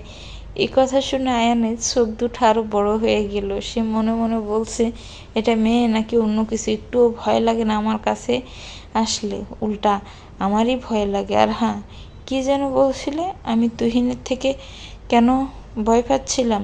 তোমার কাছে আসলে কেন ভয় পাই না, এটার উত্তর আমি নিজেই জানি না। আমি স্বেচ্ছায় তোমার কাছে আসলে আমার একটুও ভয় করে না, একটুও না। যাই হোক, এত রাগ করতে হয় না, বুঝেছ? একটু রাগটা কমাও। এর মধ্যে আয়ানের ফোনটা বেজে উঠল। মৌ আয়ানের মুখ থেকে হাত সরিয়ে নিল। আয়ান যেন হাফ ছেড়ে বাঁচল। এরপর সে পকেট থেকে ফোন বের করে দেখে মনা ফোন দিয়েছে। সে একবারে মনার কথা ভুলে গিয়েছিল। মৌ উকি দিয়ে দেখলো কে ফোন দিয়েছে। মনার নাম দেখে চোখে পড়তে সে রেগে গেল। উফ, এই মেয়েটা অসময়ে কেন ফোন করলো? হাজব্যান্ড ওয়াইফের রোমান্স টাইমে ডিস্টার্ব করা একদমই উচিত না। এ বলেই মৌ মিটমিট করে হাসছে। আর আয়ানের সেই রাগ হচ্ছে। সে ফোন রিসিভ করে কথা বলতে বলতে বারান্দায় চলে গেল। না আয়ান বেবি, আমি সে কখন থেকে ওয়েট করছি তোমার জন্য। তুমি কোথায়? মানে আসলে বাসায় একটু জরুরি কাজ পড়ে গিয়েছিল তো, তাই তাড়াতাড়ি চলে আসতে হয়েছে। এদিকে মৌ পিছন থেকে সব শুনছে। সে তো বেশ মজা পাচ্ছে। তো একবার বলবে না আমাকে আমি কতক্ষণ ধরে বসে আছি? আচ্ছা সরি, কাজটা খুব জরুরি ছিল বিদায় চলে এসেছি। আর ফোন দেওয়ার কথাও মনে ছিল না। মৌ আবার বলে উঠল, হ্যাঁ আমার আয়ান বেবি বলে না কেন? যে জরুরি কাজ। লজ্জা পাচ্ছ? বলে দাও যে আমরা। আর কিছু বলতে যাওয়ার আগে আয়ান মৌয়ের মুখ চেপে ধরে। ওইদিকে মোনা লাইনে আছে। সে একটা মেয়ের কথা শুনতে পেয়ে বলল, এটা কার কণ্ঠ আয়ান? কি বলছে সে? আয়ান আমতা আমতা করে বলল, আরে ও কিছু না, তুমি বাসায় চলে যাও, আমি পরে ফোন দিব না। আচ্ছা রাখি, বাই। বাই। আয়ান ফোন রেখে মৌকে বলল, এই তোর কি কোনো কাজ নেই? কি সব উল্টাপাল্টা বলছিলি? মৌ কিছু বলতে যাবে কিন্তু বলতে পারছে না, কারণ আয়ান তার মুখ চেপে ধরেছে। সে আয়ান কি ইশারা করলো হাত সরাতে। আয়ান বুঝতে পেরে হাত সরিয়ে নিল। আমি ভুল কি বললাম বলো? আমরা একসাথে সময় কাটাচ্ছিলামই তো। দূর, তোর সাথে কথা বলা মানে নিজের সময় নষ্ট করা। বলে আয়ান ওয়াশরুমে গেল ফ্রেশ হতে, আর মৌ অহনার রুমে এসে বসলো। মৌ, জানিস আজকে না দাদি আসবে? মৌয়ের কথা শুনে খুব খুশি হলো, কারণ তার সাথে দাদির খুব মিল। কি বলিস? কখন আসবে দাদি? রওনা দিয়েছে, বিকেলের মধ্যেই চলে আসবে। রৌনক ভাইয়ের সাথে আসছে। রৌনক হলো অহনা আর আয়ানের চাচাতো ভাই। সে বয়সে আয়ানের থেকে ছোট, আবার অহনার থেকে বড়। ওহ, এবার দাদি আসছে, সময়টা বেশ ভালো কাটবে। বিকেলের দিকে দাদি চলে আসলো। সবাই তো তাকে দেখে অনেক খুশি। সবচেয়ে বেশি খুশি অহনা আর মৌ। মৌকে দেখে দাদি বলল, আমি খুব খুব খুশি হয়েছি রে মৌ। তোকে আর আয়ানকে একসাথে দেখতে আমার খুবই ভালো লাগে। এরই মধ্যে আয়ান নিচে নেমে আসলো। সে দাদিকে গিয়ে জড়িয়ে ধরলো। হয়েছে হয়েছে, শুধু উপর উপর ভালোবাসা দেখাতে হবে না। একবারও তো ফোন দিস না। আরে দাদি, এত মাইন্ড করতে হয় না। সবার কথাবার্তা কি হলো? মাকে রেস্টে নিতে দে, এত দূর থেকে এসেছেন উনি। মা চলো তোমার রুমে নিয়ে যাই। তারপর সবাই যে যার রুমে চলে গেলে। বিকেলে সবাই ড্রয়িং রুমে বসে আড্ডা দিচ্ছে। হঠাৎ রৌনক মৌ আর অহনাকে উদ্দেশ্য করে বলল, তোমাদের দুজনের পড়া কেমন চলছে? মৌ হালকা হেসে জবাব দিল, এই তো আলহামদুলিল্লাহ, ভালো চলছে। আপনার বিজনেস কেমন চলছে? বেশ ভালো চলছে। এভাবে মৌ আর রৌনক কিছু সময় কথা বলল। আর এদিকে আয়ান তো রেগে বোম হয়ে আছে, যে কোনো সময় ফাটতে পারে এই বোমটা। আর এসবের মজা নিচ্ছে দাদি আর অহনা। দাদি ফিসফিস করে অহনার কানের কাছে বলল, আরে অহনা, আমাদের আয়ান বোম যে কোনো সময় ফাটতে পারে রে, যেমন জ্বলছে ও। ঠিক বলেছ দাদি, অহনা বলে উঠল। জানো গো দাদি, আমরা খুব জ্বলার গন্ধ পাচ্ছি। সেই কখন থেকে কিছু একটা জ্বলেই যাচ্ছে। ঠিক ধরেছিস তুই। আমি একই জিনিস খেয়াল করছি। আয়ান নিজের রাগ কন্ট্রোল করতে না পেরে দাঁতে দাঁত চেপে মৌকে বলল, মৌ, এক্ষুনি একটু রুমে আসতো, একটা জরুরি কথা আছে। মৌ জবাব দিল, তুমি যাও, আমি একটু পরে আসছি। কি বললাম আমি? কথা কি কানে যায়নি? আমি বলেছি এখনই আসতে। অহনা মৌয়ের কানে কানে বলল, যা রে মৌ, ভাইয়া যেহেতু ওইভাবে বলছে, কাজ আছে নিশ্চয়। যাচ্ছি রে। তারপর মৌ আয়ানের পিছু পিছু রুমে গেল। রুমে ঢোকার সাথে সাথে আয়ান দরজা বন্ধ করে দিল। কি হলো? এত জোরে দরজা বন্ধ করলে কেন? আর কি কাজ? আয়ান কিছু না বলে মৌয়ের হাত দুটো দেয়ালের সাথে তার দুহাত দিয়ে জোরে চেপে ধরে। এতে মৌ খুব ব্যথা পায়। আয়ান রেগে বলে, এই তো সাহস তো কম না, এভাবে পরপুরুষের সাথে কথা বলছিস, লজ্জা করে না? আয়ান, আমার হাত ছাড়ো প্লিজ, খুব ব্যথা লাগছে। লাগুক ব্যথা, এত কথা বলার আগে তোর ভেবে নেওয়া উচিত ছিল। কেন ভাববো শুনি? আমি সবার সামনেই কথা বলছিলাম, কারোর অগোচরে কথা বলিনি। যাই হোক, তোর এত কথা বলতে হবে কেন? তারপর আমি ডাকলে বলিস একটু পর আসছি। মৌ আয়ানের চোখের দিকে তাকিয়ে বলল, তোমার এতে জ্বলছে কেন?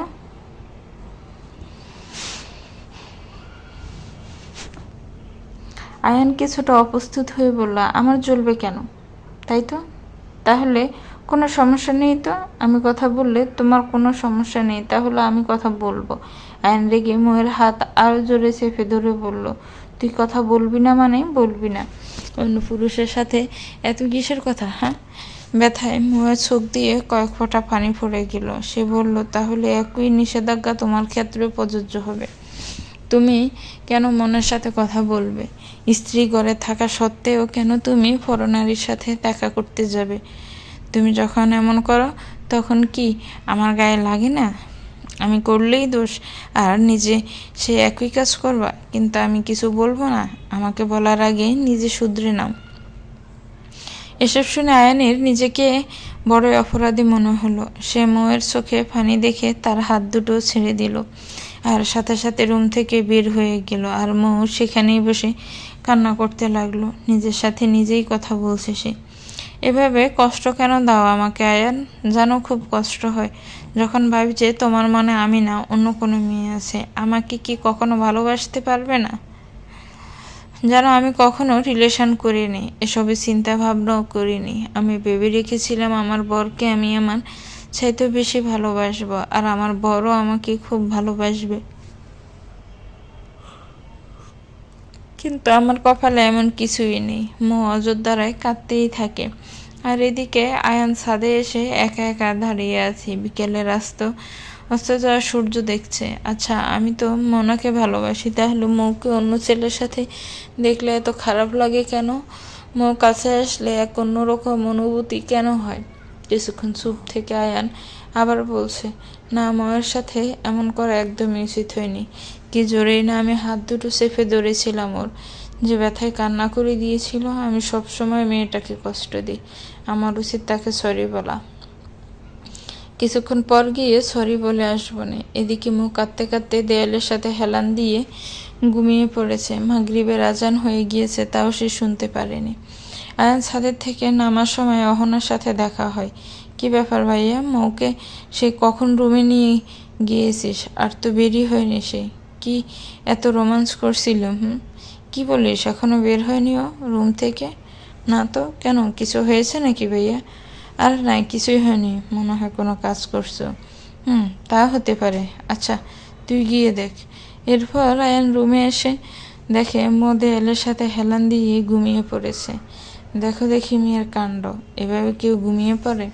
আয়ান গিয়ে মৌকে ডাকলো, কিন্তু তার কোনো সাড়া শব্দ নেই। আয়ান আর কিছু না ভেবে মৌকে তুলে নিয়ে বেডে শুইয়ে দেয়। আর মৌ এমন ঘুমাচ্ছিল যে কিছুই টের পায়নি। রাতে খাবার খাওয়ার জন্য মৌকে বেশ কিছুবার ডাকে আয়ান, কিন্তু তার কোনো হেলদোল নেই। খেয়ে দিয়ে এসে আয়ান ঘুমাতে যাবে, কিন্তু সে লক্ষ্য করলো মৌয়ের হাত দুটো লাল হয়ে গিয়েছে। তার আঙুলে ছাপ বোঝা যাচ্ছে। আয়ানের এটা দেখে নিজের উপরেই নিজের রাগ লাগছে। তুই সত্যিই খুব খারাপ একটা মানুষ। এই মেয়েটাকে কি পেয়েছিস? কি অযথা শুধু কষ্ট দিস ওকে। এত জোড়া হাত চেপে ধরার কি দরকার ছিল? নিজের রাগটাও কন্ট্রোল করতে পারছে না। এ বলে আয়ান ফার্স্ট এইড বক্স থেকে মলম এনে অতি যত্নে ময়ের হাতে লাগিয়ে দিল। আয়ান উঠতে যাবে, কিন্তু কেন যেন তার হঠাৎ ময়ের ঘুমন্ত মুখখানি দেখতে খুব ইচ্ছা করছে। সে একভাবে ময়ের দিকে তাকিয়ে আছে। খুবই মায়াবী লাগছে মৌকে দেখতে। আয়ানের মনে হচ্ছে হয়তো মৌকে এভাবে দেখে সারা রাত পার করে দিতে পারবে, কোনো ক্লান্তি আসবে না। ফ্যানের বাতাসে ময়ের মাথার অবাধ্য চুলগুলো তার চোখের উপর এসে পড়ছে। আয়ানের হাত যেন একা একাই চলে যাচ্ছে ময়ের মুখের উপর আসা চুলগুলো ঠিক করার জন্য। সে আলতো হাতে চুলগুলো নিয়ে কানের পিছনে গুঁজে দিল। ময়েতে হালকা নড়ে উঠলো। এ দেখে মনে হয় আয়ানের হুঁশ আসলো। সে তাড়াতাড়ি উঠে গিয়ে শুয়ে পড়ল। সকালে ঘুম থেকে উঠে মৌ নিজেকে আয়ানের বুকে শোয়া অবস্থায় আবিষ্কার করলো। তার যতদূর মনে আছে সে সামনের দেয়ালে হেলান দিয়ে ঘুমিয়ে পড়েছিল। এখানে আসলো কিভাবে? ঘুমের মধ্যে আবার হাঁটা ধরলো নাকি সে? আচ্ছা ঘুমিয়েছে তো ঘুমিয়েছে, তাও আবার আয়ানের বুকে। আয়ান যাতে না টের পায় তাই মৌ তাড়াতাড়ি উঠে চলে গেল। আসলে মৌ অজান্তেই আয়ানের বুকে ঘুমিয়ে পড়ে। আয়ানও ঘুমের মধ্যে ছিল বলে কিছুই টের পায়নি। মৌ ফ্রেশ হয়ে নিচে গিয়ে দাদি অহনা আর আম্মুর সাথে গল্প করছে আর নাস্তা বানানোতে হেল্প করছে। আর আয়ান বেশ কিছুক্ষণ পর ঘুম থেকে উঠে শাওয়ার নিতে গেল।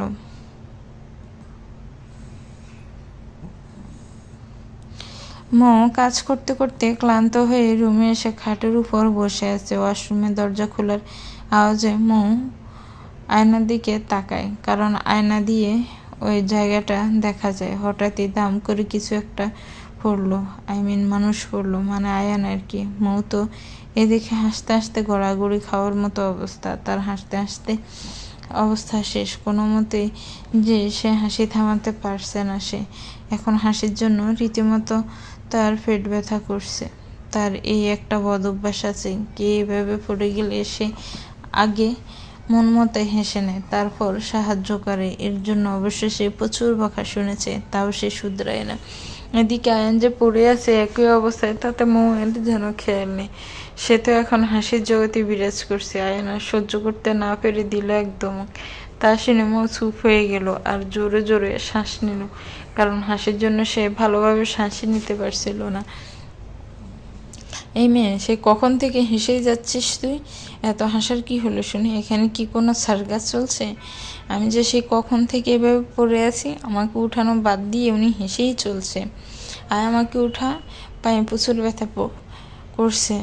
এবার মুখ টিপে টিপে হাসছে। এভাবে সে গিয়ে আয়ানকে বসা থেকে দাঁড়া করালো। এতেই তার অবস্থা কাহিল, কারণ আয়ানের মতো বডিওয়ালা ছেলেকে উঠানো মুয়ের মতো মেয়েদের জন্য কষ্টসাধ্য বটে। সে বহুত কষ্টে আয়ানকে খাটে বসালো। উফরে, কিরে ভারী এ ছেলে, আমার তো দাঁড়া করাতেই অবস্থা করুন। আয়ান হালকা আওয়াজে বলল, নিজের পর বার কিভাবে সহ্য করবি তাহলে? কিছু বললা তুমি? কি না তো কিছুই বলিনি। ভালো কথা, এবার শুয়ে পড়ো দেখি। পায়ে কেমন ব্যথা? এই মাথা খারাপ তোর? এভাবে টাওয়াল পরে আমি শুব? ও তো ঠিক আছে, আমি চেঞ্জ করে দিচ্ছি। আয়ানকে ভয় দেখানোর জন্য এমন বলল। এই, তুই কি পাগল হয়ে গিয়েছিস নাকি? তুই আমাকে চেঞ্জ করাতে যাবি কেন? আমি একাই করতে পারি। ও, আমি ভাবলাম আমার হেল্প লাগবে মনে হয়। আমি তাহলে শার্ট আর প্যান্ট এনে দিচ্ছি। শার্ট প্যান্ট আনিস না, পায়ে ব্যথা করছে বেশ, অফিসে যেতে পারবো না। একটা গেঞ্জি আর ট্রাউজার আন। আচ্ছা।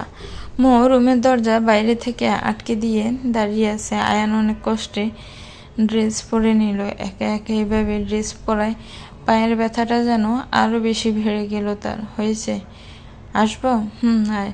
এরপর দরজা খুলে রুমের ভিতর গিয়ে দেখে যে আয়ান ফাটা দূরে খাটের সাথে হেলান দিয়ে বসে আছে। পায়ে কি খুব ব্যথা পেয়েছ? খুব ব্যথা করছে, দাঁড়িয়ে থাকতে পারছি না। আচ্ছা, আমি ব্যথার ওষুধ আনছি। ওষুধ খেলে আর গরম পানির ছ্যাঁক নিলে ঠিক হয়ে যাবে।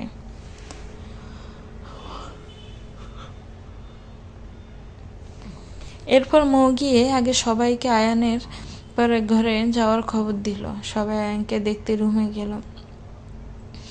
আর এদিকে সব কিছু রেডি করে নিয়ে রুমে গেল। এভাবে দেখতে দেখতে 3 দিন কেটে গেল। এখন আয়ন পুরোপুরি সুস্থ। এই 3 দিন আয়নের অনেক খেয়াল রেখেছে।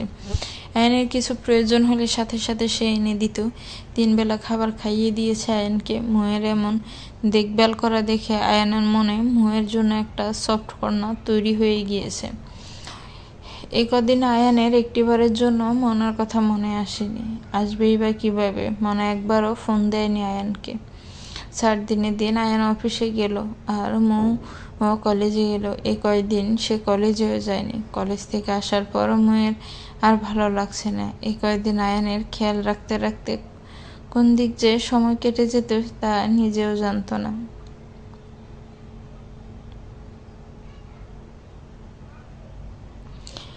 একা একা বসে আছে দেখে দাদি আর রহনা আসলো। কি ব্যাপার একা বসে আছিস কেন? তোমার নাতিকে মিস করছে মনে হয়। ঠিক ধরেছিস। আরে বা, এই প্রথম মনে হয় তোর ব্যাপারে আমার কোনো সন্দেহ ঠিক হলো। কিছু না বলে চুপচাপ বসে আছে। আচ্ছা তোকে কিছু প্রশ্ন জিজ্ঞাসা করি? করো। তুই কি আয়ানকে ভালোবাসিস? হয়তো। এটা আমি নিজেও জানি না, কিন্তু আমি খুব পছন্দ করি আয়ানকে। সে যখন মনার কথা বলে তখন আমার খুব খারাপ লাগে। যদি কয়দিনে একবারও মনার নাম শুনিনি আমি তা মুখে। তুই আয়ানকে ভালোবাসিস, সেটা সত্যি। আর আমার মনে হয় আয়ানও তোকে ভালোবাসে।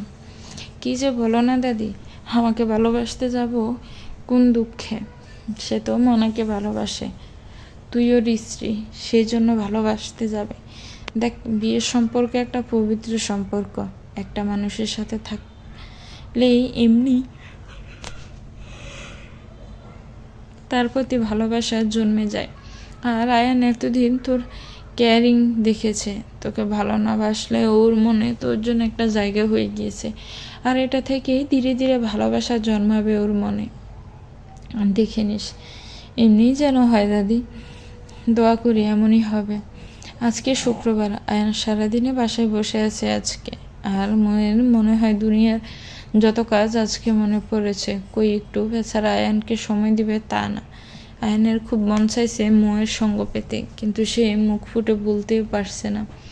আয়ান রুমে সোফায় বসে ম্যাগাজিন পড়ছিল, আর মো কাজ সেরে শাওয়ার নিতে গেল। শাওয়ার নিয়ে বের হওয়ার পর আয়ান মোর দিকে তাকিয়ে আছে। মো ভেজা চুল থেকে টাওয়াল খুলে আলতো হাতে চুল মুছছে। এই অবস্থায় মৌকে দেখতে খুব বেশি সুন্দর লাগছে আয়ানের। মনে হচ্ছে কোনো এক পুরুষে তার গোল লাগা কাজ করছে মৌকে দেখে। তার ইচ্ছা করছে মৌকে পিছন থেকে জড়িয়ে ধরতে, কিন্তু সে তার ইচ্ছাটাকে যথাসম্ভব দূরে সরিয়ে নিল। মৌ বারান্দায় টাওয়াল ছাড়িয়ে দিয়ে রুম থেকে বের হয়ে গেল। আর আয়ান মোয়ের যাওয়ার ফানে তাকিয়ে রইল। আজকে মৌ আর অহনা প্ল্যান করেছে বিকেলে শাড়ি পরবে। যেই বাবা সেই কাজ। দুপুরে খেয়ে এসে কিছুক্ষণ রেস্ট নিয়ে মৌ আলমারি থেকে শাড়ি বের করলো। একটা পার্পেল কালারের শাড়ি পরবে আছে। যে যার রুমে সাজবে বলে ডিসাইড করলো তারা। আয়ান তার দাদির সাথে নিচে বসে গল্প করছে। হঠাৎ করে তার মনে আসলো একটা জরুরি কল করতে হবে তাকে। তাই সে ফোন আনতে রুমে গেল। আর এদিকে মৌ শুধু দরজা হালকা লাগিয়ে রেখেছিল। দরজা যে ভালোভাবে লাগিয়ে দিবে এক্সাইটমেন্টের জন্য, তাও বেলুন ভুলে গিয়েছে সে।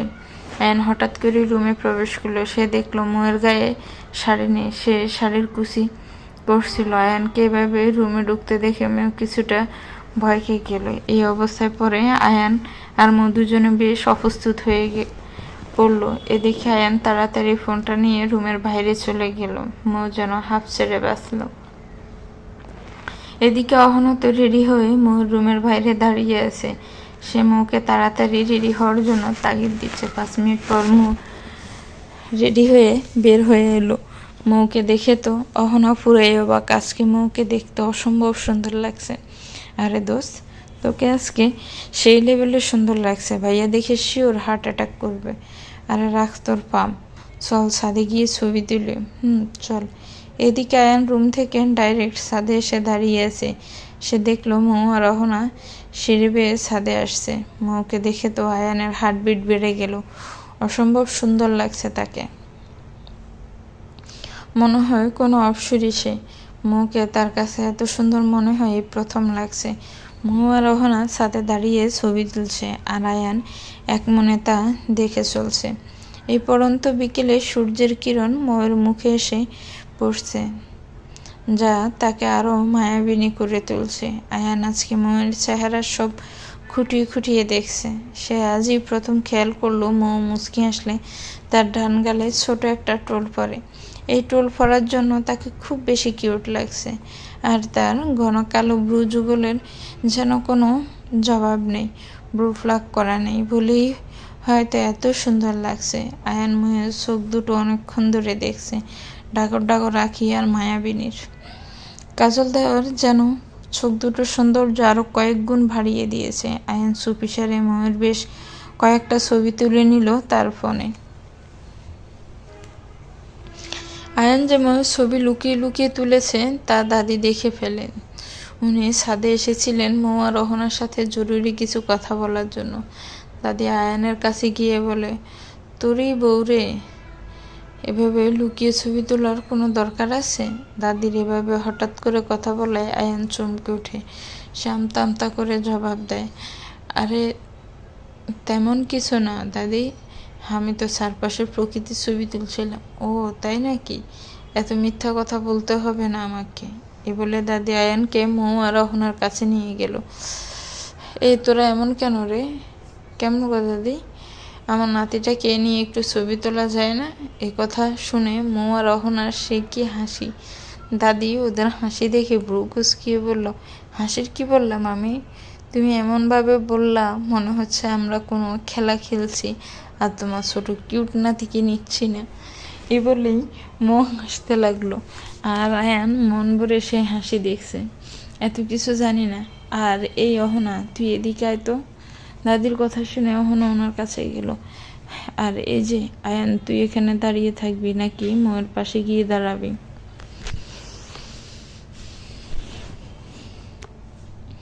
আরে দাদি, অযথা এসব কেন? আমি ওর কাছে গিয়ে কি করব? তুই যাবি নাকি মায়ের খাবি? আচ্ছা আচ্ছা, যাচ্ছি। এর জন্য আবার মারার ভয় দেখানো লাগে নাকি? এরপর আয়ান গিয়ে মৌয়ের পাশে দাঁড়ালো। মৌ তো লজ্জায় শেষ। সে লজ্জায় মাথা নিচু করে আছে। আয়ান মৌয়ের থেকে কিছুটা দূরে দাঁড়িয়ে আছে। এদিকে অহনা বলল, আরে ভাইয়া, মৌ তোমার বউ, অচেনা কেউ না। কাছে গিয়ে দাঁড়াও আর শুনো, মৌয়ের কাঁধে হাত রাখবা। আয়ান বাধ্য ছেলের মতো মৌয়ের কাঁধে হাত রাখলো। আয়ানের এমনভাবে ধরায় মৌ হালকা কেঁপে উঠল। এভাবে বেশ কয়েকটা ছবি তুলল অহনা। হঠাৎ আয়ান মৌকে হালকা স্বরে বলল, তোকে আজ অনেক বেশি সুন্দর লাগছে। এ কথা শুনে মৌ অবাক চোখে আয়ানের দিকে তাকালো। আয়ানও মৌয়ের দিকে তাকালো। এই মুহূর্তের একটা ছবি অহনা তুলে নিল। ছবিটা তোলার পর সে দাদিকে দেখালো এটা। তিনি দেখে বললেন, মাশাআল্লাহ, দুজনকে একসাথে খুব সুন্দর লাগছে। ছবি তোলা শেষ হওয়ার সাথে সাথে মৌ অহনাকে নিয়ে রুমে গেল ড্রেস চেঞ্জ করবে বলে। অহনা, একটু রুমে চল, কাজ আছে। আচ্ছা চল। মৌ আর অহনা রুমে এসে দরজা বন্ধ করে দিল। এরপর মৌ গিয়ে দপ করে বেডে বসলো। আমার না কেমন জানি হাত পা কাঁপছে।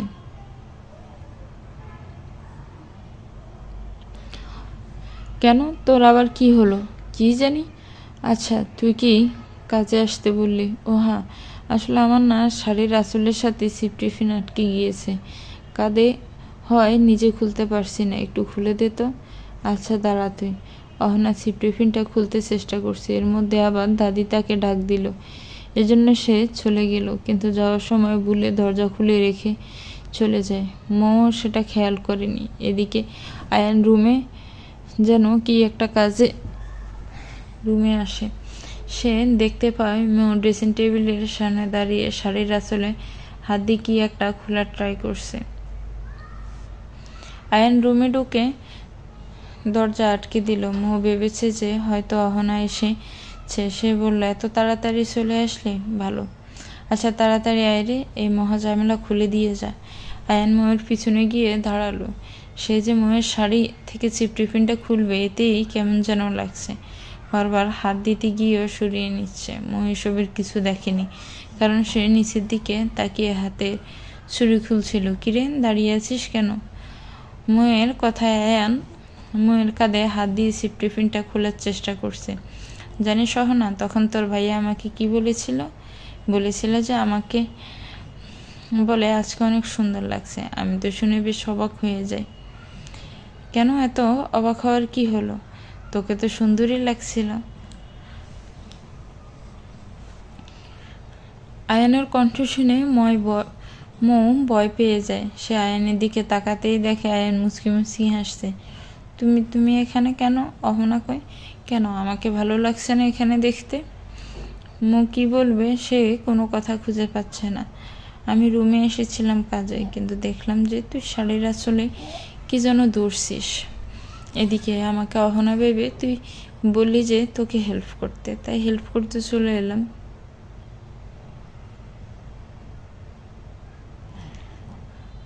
এদিকে ময়ের তো ভয়ে হাত কাঁপছে। আয়ান বেশ কয়েকবার সিপটিফিনটা খোলার চেষ্টা করছে, কিন্তু সেটা শাড়ির সাথে আটকে গিয়েছে। তাই সে আর কোনো উপায় না পেয়ে হাত দিয়ে খোলার চেষ্টা করবে ভাবছে। তাই সে ময়ের কাছের মুখটা দিয়ে গেল। আয়ানের গরম নিঃশ্বাস ময়ের কাঁধে পড়ায় সে কেঁপে উঠল। আয়ান আলতো করে সিপটিফিনটা খুলে দিল। মৌ তো এখনো চোখ বন্ধ করে আছে। হঠাৎ দরজায় নক পড়ল। দরজায় অহনা নক করছে। কি ব্যাপার? মৌ, দরজা আটকানো কেন? খোল দরজা। আয়ান হন্ততন্ত করে গিয়ে রুমের দরজা খুলে বের হয়ে গেল। অহনা তো এটা দেখে বনে গেল। সে আস্তে করে রুমে গিয়ে দেখলো মৌ ড্রেসিং টেবিলের সামনে দাঁড়িয়ে আছে। ও, তো এখানে রোমাঞ্চ ছিল। দেখ, আমি কাবাবে হাড্ডি হয়ে গেলাম। এই, তুই চুপ করবি? যা তো এখান থেকে। আচ্ছা আচ্ছা, যাচ্ছি রে। মৌ গিয়ে বারান্দায় দাঁড়ালো। তার মনে এখন হাজারো প্রশ্ন। আচ্ছা, আয়ান কি আমাকে পছন্দ করে বা ভালোবাসে? না, এসব কি ভাবছি আমি? সে আমাকে কেন ভালোবাসতে যাবে? সে তো মনাকে ভালোবাসে, আমিও না। উল্টাপাল্টা চিন্তা করি শুধু। পরের দিন মৌ আর অহনা কলেজ থেকে আসার পথে দেখলো মনা আর একটা ছেলে হাত ধরে হেঁটে কোথায় যেন যাচ্ছে। মৌ এর আগে মনাকে আয়ানের সাথে দেখেছিল বলে মনাকে সে চিনে।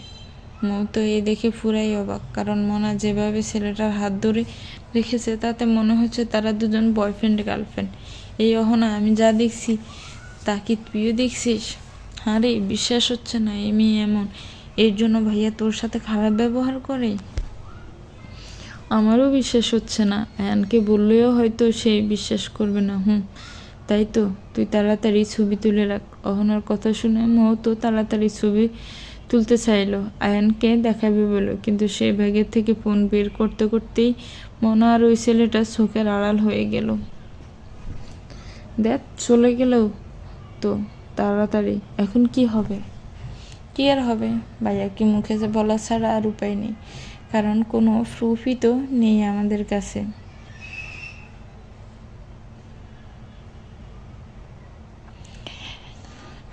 বাসায় এসে মৌ আর অহনা তো অস্থির হয়ে আছে, কখন আয়ান আসবে আর কখন তাকে সব বলবে তারা। কিন্তু রাতে আয়ান বাসায় আসলেও তাদের দুজনের মনে ছিল না। বাসার কিছু কাজে তারা অনেক বিজি হয়ে গিয়েছিল। রাতে খাওয়া দাওয়া শেষে সবাই ঘুমাতে চলে গেল। আয়ান আজকে একটু টায়ার্ড ছিল বলে আগেই ঘুমিয়ে পড়ে। এদিকে মৌ ভেবেছিল যে সে ঘুমাতে যাওয়ার আগে আয়ানকে আজকের ঘটনাটা বলবে, কিন্তু রুমে আসার পরে তাকে বেশ হতাশ হতে হলো, কারণ আয়ান তো ঘুমিয়ে পড়েছে, তাই সেও ঘুমিয়ে পড়ল।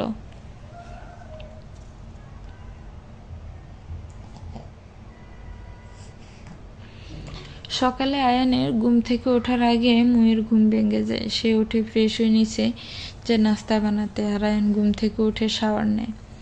তারপর রেডি হয়ে নাস্তা সেরে রুমে আসে কিছু কাগজপত্র নেওয়ার জন্য। রুমে এসে কাগজপত্র গুছাতে গুছাতে সে মনাকে ফোন দিল। হ্যালো মনা, তোমার সাথে আমার কিছু কথা আছে। কী কথা? সেটা দেখা হলেই বলবো, তুমি রংধনু রেস্টুরেন্টে এসো। আচ্ছা। এসব কিছু আবার মৌ শুনে ফেলে। তার একদিকে যেমন রাগ হচ্ছে, অন্যদিকে খুব খারাপ লাগছে। সে নিজেকে যতই বুঝাক আয়ান তাকে পছন্দ করে না বা ভালোবাসে না, কিন্তু মন তার কিছুটা মেনে নিয়েছে যে আয়ানের মনে হয়তো কোনো ফিলিংস আছে। কিন্তু এখন মনা আর আয়ানের দেখা করার কথা শুনে সে আশাটুকুও শেষ।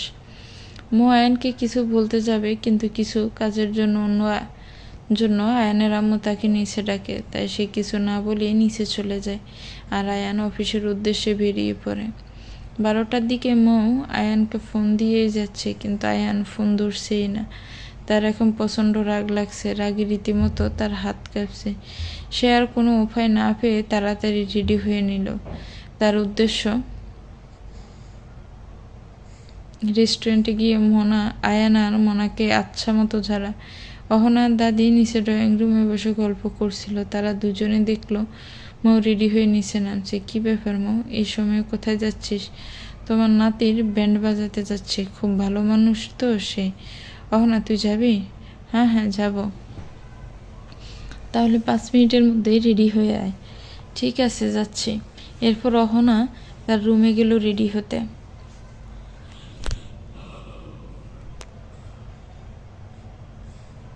কি হয়েছে বলতো মৌ? দাদি, এখন কিছু জিজ্ঞাসা করো না, আমি পরে এসে বলবো। ঠিক আছে, তো যা ভালো মনে হয়। অহনা রেডি হয়ে আসার পর মৌ আর অহনা বেরিয়ে পড়ে। রিক্সা নিয়ে সোজা রেস্টুরেন্টে গিয়ে নামে। মৌ যে ভাড়াটুকু দিবে সেটা ধৈর্য পর্যন্ত নেই তার। এদিকে অহনা ভাড়া দিয়ে দিল আর সে রেস্টুরেন্টের ভিতর ঢুকলো। তার চোখ এখন আয়ান আর মোনাকে খুঁজছে। কোনার একটা টেবিলে তার চোখ আটকে গেল। তার যেন বিশ্বাসই হতে যাচ্ছে না। যদিও সে জানে মনা আর আয়ানের রিলেশনের কথা, কিন্তু তারপরও এটা দেখার পর তার খুব কষ্ট হচ্ছে। আসলে মনা আয়ানের হাতের উপর হাত রেখে কথা বলছে, কিন্তু আয়ান কিছুই বলছে না। অহনারও এসব দেখে খুব রাগ লাগছে।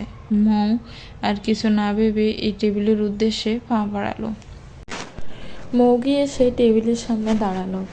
আয়ান আর মনা কেউ যেন তাকে এখানে একদমই আশা করেনি। মৌ, তুই এখানে কি করিস? রহনা, তুইও আমাদের এখানে আশা করেনি, তাই তো? না, এমন কিছুই না। এটা কে ভেবি? মৌ রাগী চোখে মনার দিকে তাকিয়ে বলল। ওই এই কিসের বেবি? হ্যাঁ, এ কি কোলে নেওয়া বাচ্চা নাকি? হ্যাঁ, আরেকবার এসব বেবি টেবি বললে মাথার যে সব চুল বের করে আসিস তা একটাও আস্ত রাখবো না। এই মেয়ে, কে তুমি? হ্যাঁ, আমাকে আমার বিএফের সামনে এভাবে ধমকাচ্ছ? তোমার সাহস তো কম না। আয়ান, তুমি কিছু বলছো না কেন? Hey you so called BF, আমি এই খাটাসের ওয়াইফ, বুঝছিস? হোয়াট? আয়ান, তুমি বিয়ে করেছো কবে? আমাকে বললা না তুমি? আমাকে এত বড় ধোকা দিলে? ওই তুই আমার দিকে তাকা, এসব নেকা কান্না ডং করলে তোকে আমি সামনের ওই পুকুরটায় নিয়ে গিয়ে ফেলবো। তুমি আমাকে তুই করে বলছো? আমি যে তোমার থেকে বড় সেটা তোমার চোখে পড়ে না? ও বড়? তুমি সিনিয়র সিটিজেন, আপনার একসাথে কয়টা চক্কর চালানো লাগে? আয়ান আর রাহনা সব কিছু নীরব দর্শকের মতো চেয়ে চেয়ে দেখছে। কী বা বলবে তারা? মৌয়ের এমন রূপ আয়ান তো নাই, অহনাও দেখেনি। মৌ যে এইভাবে ঝগড়া করবে তা তাদের জানার বাইরে ছিল। মনা তো মৌর প্রশ্ন শুনে বেশ ভয় পেয়ে যায়। সে আমতা আমতা করে বলে, মানে কি বলছো তুমি? ও ওলে ওলে মাসুম বাচ্চা রে, ভাজা মাছটাও উল্টো খেলতে জানে না। আমি বলছি যে একসাথে তোর কয়টা বয়ফ্রেন্ড লাগে? কি সব বলছো? আমার শুধু একটাই বয়ফ্রেন্ড আছে, আর সেটা হলো আয়ান। ও তাই নাকি? তাহলে কালকে মনে হয় একটা ছেলেপুতের সাথে হাত ধরে হাঁটছিলি। সেই ছেলে আমার ফ্রেন্ড। ও ফ্রেন্ড? কিন্তু এমনভাবে হাত ধরা ছিল, আমার তো ফ্রেন্ড মনে হলো না। সত্যি বলবি নাকি দিব এক চড়? এতক্ষণে রেস্টুরেন্টের সবাই চুপচাপ ছিল, কিন্তু মুয়ের শেষ কথাটা একটু জোরে হয় কেউ একটু বিরক্তও হলো। এদিকে মনা যেন মুয়ের কথায় কিছুটা ভয় পেয়ে গেল। সে আমতা আমতা করে বলল, আসলে ওটা আমার বিএফি ছিল, বলে মাথা নিচু করে রাখলো। আয়ান তো মনার কথা শুনে অবাক হয়ে যায়। সে বিশ্বাস করতে পারছে না মনা এমন কিছু করবে। কি বলছো এসব মনা? তুমি আমাকে এতদিন ধরে ঠকাচ্ছিলে। আসলে লাস্ট 1 মাস তুমি আমাকে তেমন সময়ই দিতে না। আমি ফেড আপ হয়ে গিয়েছিলাম এসব থেকে। আর এর মধ্যে শাকিল আমাকে প্রপোজ করে, তাই আমি অ্যাকসেপ্টও করিনি। লাস্ট 1 মাস ধরে এসব চলছিল, আর আমি আজকে জানলাম। আমার এই 1 মাস অফিসে অনেক কাজ ছিল, বিধে তোমাকে সময় দিতে পারিনি। তাই বলে তুমি একসাথে দুদিকেই রিলেশন চালাতে? বাহ বাহ। আয়নের এই কথায় মনা মাথা নিচু করে থাকে। মৌ, অহনা, তোর ভাইয়ের নামে আমি পরকীয়ার মামলা ঠুকে দেব। এমন কোনো মামলা করা যায়? জানতাম না তো। মৌ, না করা গেলে আমি নতুন করে তৈরি করতে বলবো। অসহ্যকর, তুই চল এখান থেকে। এ বলে মৌ অহনার হাত ধরে টেনে রেস্টুরেন্টের বাহিরে এসে দাঁড়ায়। সে ওয়েট করছে আয়ানের জন্য। এদিকে আয়ান মোনাকে কিছু একটা বলে বাইরে এসে দেখে মৌ আর অহনা দাঁড়িয়ে আছে। সেই গাড়ি পার্কিং এরিয়া থেকে এনে অহনা আর মৌকে গাড়িতে বসতে ইশারা করলো। মৌ রেগে গিয়ে পিছনের সিটে বসলো। অহনাও মৌয়ের সাথে বসলো। বাড়িতে এসে মৌ কাউকে কিছু না বলে সোজা তার রুমে চলে গেল, আর অহনা নিজের রুমে। কিছুক্ষণ পর আয়ান এসে তার রুমে গেল। দাদি আর আয়ানের আম্মু তো শুধু চেয়ে চেয়ে দেখছে। তারা বুঝতে পারছে না আসলে হচ্ছেটা কি। কাউকে যে জিজ্ঞাসা করবে তারও উপায় নেই। সবাই যে যার রুমে দরজা লাগিয়ে দিয়েছে। আয়ান রুমে ঢুকে দরজাটা কেবলই বন্ধ করলো। অমনি মৌ বসা থেকে উঠে এসে আয়ানের কাছে এসে দাঁড়ালো। সে কিছুই বুঝে ওঠার আগে মৌয়ের কলার চেপে ধরে বলল, ওই তোর ক্যারেক্টার এত ঢিলা কেন? ঘরে বউ থাকতে আবার জিএফের সাথে দেখা করতে যাস কেন? আরে আমি মনার সাথে দেখা করতে গিয়েছিলাম একটা কাজে। ওই লুচ্ছা বেটা, এত কিসের কাজ? যে আমার ফোনটুকু ধরার সময় পাইসনি। আমার ফোন সাইলেন্টে ছিল। আর তুই এভাবে তুই তোকারি করে কথা বলছিস কেন? আমার ইচ্ছা, আমার হাজবেন্ড, আমি যা খুশি তাই করবো। যেভাবে কথা বলতে ইচ্ছে করবে সেভাবে করবো। আর এরপর থেকে যদি তুই ওই মনার সাথে দেখা করিস, আমার থেকে খারাপ কেউ হবে না বলে দিলাম। এ বলে মৌ আয়ানকে আর কিছু বলার সুযোগ না দিয়ে অহনার রুমে এসে নক করলো। অহনা দরজা খুলে দিতে সে ভিতরে ঢুকে রুমের দরজা আটকিয়ে দিল। আয়ান নক করলে তুই খবরদার দরজা খুলবি না। আচ্ছা ঠিক আছে। অহনা আর কথা বাড়ালো না, কারণ সে জানে এখন মৌ কোনো কথাই শুনবে না।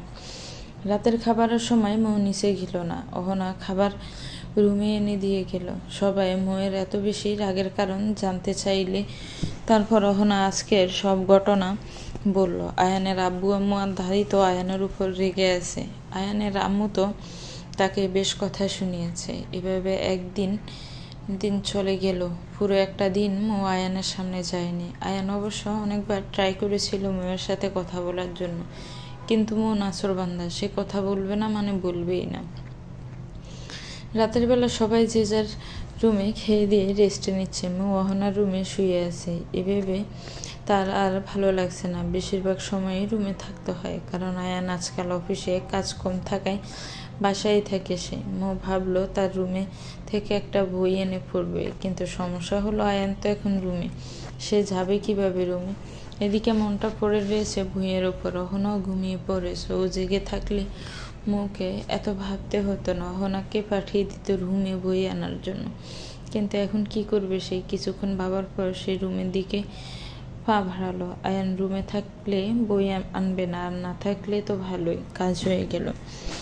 মৌ অহনার রুম থেকে বের হয়ে দেখলো আয়ান ড্রয়িং রুমে বসে ফোন টিপছে। যাক, ভালোই হলো, নিচে বসে আছে জনাব, আমি তাড়াতাড়ি গিয়ে বইটা নিয়ে আসি। মৌ তাড়াতাড়ি রুমে ঢুকে বই নিয়ে বের হতে যাবে, তার আগে আয়ান রুমে এসে দরজা আটকে দিল। এ দেখে মৌয়ের যেন কলিজা শুকিয়ে এলো। যার সাথে কথা বলবে না ভেবে রুম থেকে বেরই হয়নি, সে নিজেই তার সামনে হাজির। যাক বাবা, পাখি নিজেই কাছে বন্ধু হলো, আমার কিছুই করা লাগলো না। এই বলে আয়ান একটা বাঁকা হাসি দিয়ে ময়ের দিকে ধীরে ধীরে এগোতে থাকে। ময়ের তো তা দেখে রীতিমতো হাত পা কাঁপছে বয়ে। সে কাঁপা কাঁপা কণ্ঠে বলল, দেখো, আমি এখানে শুধু বই নিতে এসেছি, আমি এখনই চলে যাব। ওহো, তা তো যেতে দেওয়া যাবে না। পুরো একটা দিন তুই আমার সামনে আসিস নি। আমি তোকে কালকের আসল ঘটনা বলতে চাচ্ছিলাম, কিন্তু তুই তো শুনলিই না। আমি তোমার কোনো কথা শুনতে পারবো না। এ বলে মো দরজার দিকে পা বাড়ালো, কিন্তু তার আগে আয়ান মৌকে টেনে নিজের একদম কাছে নিয়ে আসলো। মেয়ের তো অবস্থা খারাপ। কি ব্যাপার, তুই এত ভয় পাচ্ছিস কেন? অন্য সময় তো নিজে আমার কাছে আসিস, তখন তো কিছুই হয় না। মো কাঁপা কাঁপা কণ্ঠে বলল, আমি স্বেচ্ছায় আসলে কিছু মনে হয় না, আমাকে প্লিজ যেতে দাও, আমার কিছু ভালো লাগছে না। ব্যাপার না, এখন ভালো লাগবে মানে? আয়ান হঠাৎ করে ময়ের ঠোঁটে নিজের ঠোঁট ডুবিয়ে দাও। মো তো রীতিমতো শকড আয়ানের এমন কাজে। তার চোখ দুটো বড় হয়ে গিয়েছে। সে ভাবেও নেই আয়ান এমন কিছু করবে। 5 মিনিট পর আয়ান মৌকে ছেড়ে দিল। দুজনে ঘন ঘন শ্বাস নিচ্ছে। ময়ের দম পুরো বন্ধ হয়ে যাচ্ছিল। সে ভালোভাবে শ্বাস নিতে পারছিল না। মৌ তো রেগে আয়ানকে বলে, সি, এসব কি করলা তুমি? ও মা, এতে সির কি আছে? আমি তোর স্বামী, সো এটা স্বাভাবিকই। আর কি করলাম এটা আরেকবার বলে করে দেখাবো? মৌ এ কথা শুনে তার হাত দিয়ে ঠোঁট ডেকে রাখলো। আয়ানের তো এ দেখে খুব হাসি পাচ্ছে। সে মুচকি হেসে বলল, আরে টেনশন নিস না, এখন আপাতত এমন কিছু করব না, সময় হলে সব আদায় করে নিব। এখন একটু বস, কিছু কথা আছে। না, আমি কিছু শুনবো না, আমার শোনার ইচ্ছে নেই। বসে কথা শুনবি নাকি আরেক ডোজ দিব? মৌয়ের এখন খুব লজ্জা লাগছে আয়ানের সামনে থাকতে, তাই সে যেতে চাচ্ছিল, কিন্তু এখন আর কোনো পথ খোলা নেই তার সামনে। তাই সে বাধ্য মেয়ের মতো আয়ানের কথা শুনে তার পাশে বসলো। আয়ান মৌকে বলল, শোন, আমি যে কথাগুলো বলবো তা ভালোভাবে শুনবি, আর কথার মাঝে কথা বলবি না, okay? Okay, that's like a good girl. এবার শোন, আমি আসলে সেদিন মনার সাথে ব্রেকআপ করার জন্য গিয়েছিলাম। কথা শুনে মৌ বেশ অবাক হয়ে যায়। আয়ান ময়ের ভাব উপেক্ষা করে বলল, আমার নিজের কাছে কেন যেন নিজেকে খুব ছোট মনে হচ্ছিল। নিজেই নিজেকে প্রশ্ন করতাম, আমি কি করে পারি বিয়ের পরও বউ রেখে অন্য মেয়ের সাথে সম্পর্ক চালিয়ে রাখতে? এসব গুণা আর কোনো মেয়েই চাইবে না তার স্বামী তাকে রেখে পরনারীর কথা চিন্তা করুক। যদিও আমাদের কারোর ইচ্ছায় বিয়েটা হয়নি, কিন্তু বিয়ে যেহেতু হয়েছে মেনে তো নিতেই হবে। আমি ইচ্ছে করেই আগের চেয়েও বেশি মনার সাথে কথাবার্তা বন্ধ করে দিই। ও যখন ফোন দিত, কথা বললেও কেমন যেন একটা গিল্টি ফিল হতো আমার। আমি হয়তো ওকে ভালোবেসেছিলাম না, তাই হয়তো এত সহজে আমি এই ডিসিশন নিতে পারি। আমার মনে হয় আমি ওর মোহে ছিলাম এতদিন, যে আমার লাইফে তোর আসার পর বুঝতে পারি। আমি ধীরে ধীরে ওর কাছ থেকে নিজেকে সরিয়ে নিই। আমি ভেবেছিলাম কিছু সময় দীপা আমাদের সম্পর্ককে, কিন্তু আমি মনের অজান্তেই তোকে পছন্দ করতে শুরু করি। বলা যায় তোকে এই অল্প সময়ে ভালোবেসে ফেলি। জানি না তোর মনে আমার জন্য কি আছে। এই বলে আয়ান কিছুক্ষণ চুপ থাকে, আর মৌ আয়ানের দিকে একভাবে তাকিয়ে থাকে। আয়ান বলে ওঠে, কিন্তু আমার মনে হয় কি জানিস, তুই আমাকে ভালোবাসিস। আয়ান এই কথা শুনে মৌ থতমতে খেয়ে যায়। সে আমতা আমতা করে বলে, কবে, কে বলেছে তোমাকে? এমন কিছুই না, বুঝলে? তাই নাকি? কিন্তু আমার তো মনে হয় অনেক কিছুই, কারণ তুই যে নজরে আমার দিকে তাকিয়ে থাকিস তাতে আমার এমনই মনে হয় যে আমাকে তুই ভালোবাসিস। মাথা খারাপ হলে এমনই মনে হয়। ও আচ্ছা, তাহলে ওই 2 দিন আমার এত কাছে এসেছিলে কেন?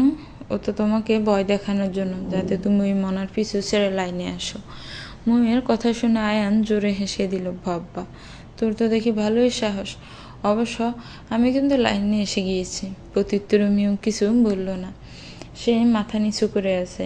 আয়ান ময়ের থুতনি ধরে মাথা উঁচু করে বলে, আচ্ছা বল না, তুই সত্যি আমাকে ভালোবাসিস না? মৌ কিছুক্ষণ চুপ থেকে বলে, জানি না, আমি সময় হলে জানতে পারবা আমি তোমাকে ভালোবাসি নাকি। সেই সময় আসবে কখন শুনি, সেটাও জানি না আমি। এ বলে মৌ খিলখিল করে হেসে দিল। আর আয়ান এক দৃষ্টিতে তার প্রেয়সীর দিকে তাকিয়ে আছে। তার খুব ইচ্ছা করছে সারাটা রাত এভাবে মৌকে দেখে কাটিয়ে দিতে। মৌ তার হাসি বন্ধ করে বলল, আচ্ছা, একটা কথা জিজ্ঞাসা করার ছিল। আয়ান কোনো জবাব দিল না। সে মৌর দিকে এখনও তাকিয়ে আছে। মৌ কোনো জবাব না পেয়ে আয়ানকে হালকা ধাক্কা দিল। এতে আয়ানের হুঁশ ফিরে। কিছু বলছিলে তুই? শুনিনি। আয়ানের এই কথায় মৌ বেশ লজ্জা পেয়ে যায়। সে মনে মনে বলছে, মশাই তো দেখছি ভালোই লাইনে এসেছে। হ্যাঁ, বলছিলাম যে আমার একটা কথা জিজ্ঞাসা করার ছিল। হ্যাঁ বল। আচ্ছা, আমি সেদিন দেখলাম যে রেস্টুরেন্টে তুমি মনার হাত ধরে রেখেছিলে কেন? তুই মনে হয় ভালোভাবে খেয়াল করিসনি। আমি মনার হাত ধরেছিলাম না, বরং মনা আমার হাত ধরেছিল। আমি মনার সাথে কথা বলতে যাচ্ছিলাম, কিন্তু বারবার মনা আমার হাত ধরেছিল। আমি যতবারই ওর হাতটাই সরাই, ও ততবারই হাত দিচ্ছিল। ও, এই কাহিনী ছিল? হঠাৎ আয়ানের চোখ ঘড়ির দিকে যায়। সে বলে, দেখ কত রাত হয়ে গিয়েছে, ঘুমিয়ে পড়ি। আচ্ছা। আচ্ছা, আমি তাহলে যাই। যাই মানে? যাই। কোথায় যাবি? কেন, আপনার রুমে ঘুমাতে যাব? ওইখানে কেন যাবি ঘুমাতে? এখানে ঘুমাবি তুই। কিন্তু? কোনো কিন্তু না, শুয়ে পড়। মৌ তো ভয়ে ঢুক গিলল। সে মনে মনে বলছে, বিপদ থেকে বাঁচতে চাচ্ছে, আর সেই বিপদ নিজে এসেই ধরা দিচ্ছে। এতদিন ঘুমিয়েছি, কিন্তু কিছু মনে হয়নি। আজকে যখন আয়ানের মনের কথা জানলাম, তখন এখানে একসাথে থাকতে কেমন যেন লাগছে। কি হলো, শুবি না? শুভ তো। এ বলে মৌ আয়ানের থেকে যথেষ্ট দূরত্ব রেখে শুয়ে পড়ল। এ দেখে আয়ান বলছে, আচ্ছা, আমি কি পর কেউ? না তো, কেন? তাহলে তুই এভাবে শুয়ে আছিস কেন? এমনি। এদিকে সরে আয়, না হলে দেখা গেল রাতে বিছানা থেকে পড়ে গেলি। আরে না, আমি ঠিক আছি। আসবি নাকি জোর করে আনবো? কথা শুনে মৌ এগিয়ে শোয়, আর আয়ান গিয়ে মৌকে ঝরিয়ে ধরে। আয়ানের এ কাজে মৌয়ের তো বুক দূর দূর করছে।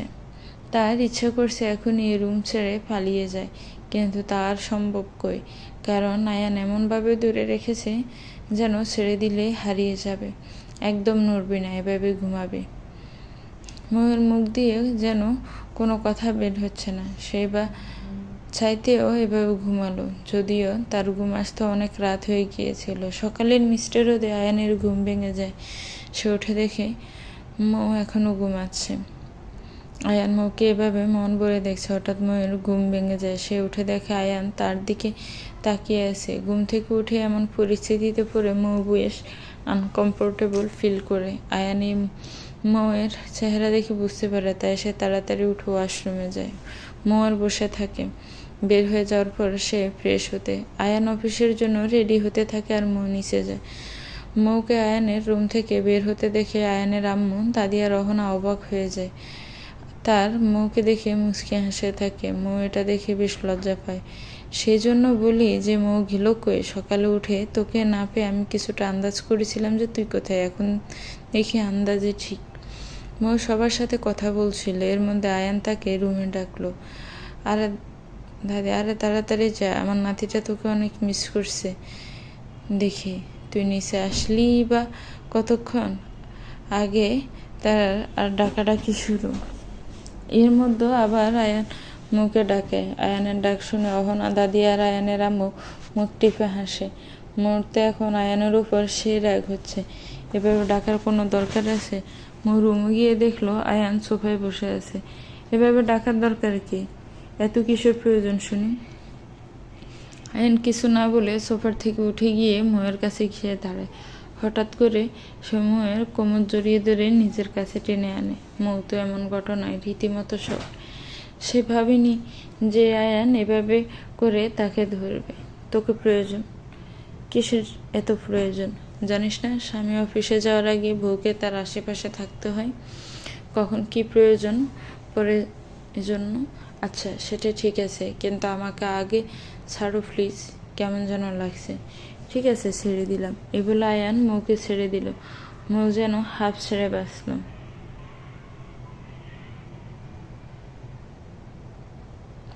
এখন শোন, প্রতিদিন আমার অফিসে যাওয়ার আগে রুমে থাকবে, কারণ আমাকে মোবাইল, ঘড়ি, ওয়ালেট সব এগিয়ে দিবে। বারে, আমার আর কাজ নেই মনে হয়। এসব কিছু আশেপাশেই থাকে, নিজেই নিয়ে নিও। আমার বাসায় আরও কাজ আছে। আচ্ছা ঠিক আছে, এগুলো না করলে আরেকটা ইজি ওয়ে বলি। একথা শুনে মৌ বেশ খুশি হলো, কিন্তু আয়ান যা বললো পরক্ষণেই তার মুখের থেকে হাসি চলে গেল। তুই প্রতিদিন আমার অফিসে যাওয়ার আগে আমাকে একটা কিস করবে, এসব কি? হ্যাঁ, এটা কোনো কাজ হলো? যত সব অকাজ।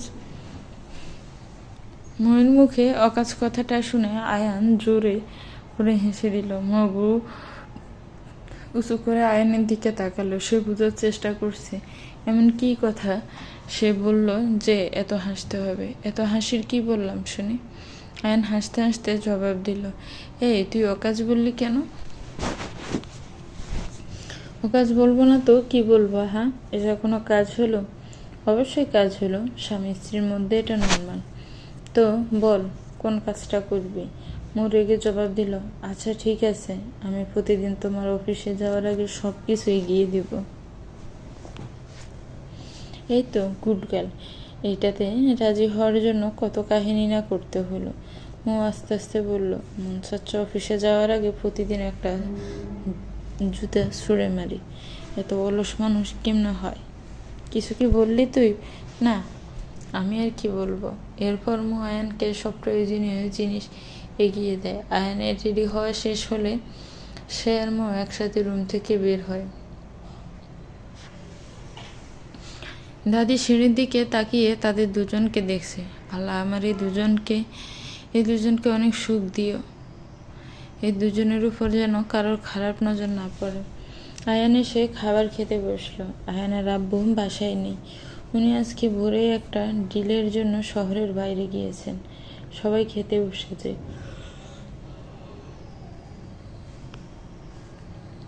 অহনা হঠাৎ ব্রু কুচকিয়ে বলে উঠল, আচ্ছা কালকে রাতে এমন কি হলো যে তোদের দুজনের মধ্যে সব ঠিক হয়ে গেল? একথা শুনে মৌয়ের খাওয়া বন্ধ হয়ে গেল। কালকের কথা মনে আসতে তার খুব লজ্জা পেল। আয়ান মৌয়ের বিপরীত দিকে বসে আছে। অহনার এই কথা শুনে সে মৌয়ের দিকে তাকে মিটমিট করে হেসেই যাচ্ছে। মৌয়ের তো এটা দেখে চরম রাগ লাগছে। কি হলো বল, এমন কি হলো? হ্যাঁ, এসব তো শুনতে হবে না, তোর শুনে লাভ নেই। সব কিছু যে ঠিক হয়েছে এটুকুই জেনে রাখ শুধু। আচ্ছা অহনা, তোর আর জানতে হবে না কিভাবে ঠিক হয়েছে সব, কিন্তু আমার একটা চাওয়া আছে। কি দাদি? আমি খুব তাড়াতাড়ি বড় দাদি হতে চাই, ব্যাস। এই কথা শুনে মৌ বিষম খেল। আর আয়ান তো শয়তানি হাসি দিচ্ছে তার দিকে তাকিয়ে। চিন্তা করো না দাদি, আল্লাহ চাইলে তোমার মনের ইচ্ছা খুব শীঘ্রই পূরণ হবে। এটাই শুনতে চাচ্ছিলাম আমি। আমারও তো ইচ্ছা করে আমার নাতি পুতি হোক, তাদের সাথে সময় কাটাই। আমারও খুব ইচ্ছা কেউ আমাকে কিউট করে পুপ্পি বলে ডাকবে। আহ, মনটাই ভরে যাবে। কিউট কিউট গুলো গুলো ফেস থাকবে। এগুলো শুনে মৌ বলল, শুনো, এখনই এমন কিছু হচ্ছে না। বেশ, কেন কেন? কারণ আমি এখনো অনেক ছোট। মেয়ের কথা দেখো, বিয়ে হয়ে গেল আর বলে কিনা ছোট আছে।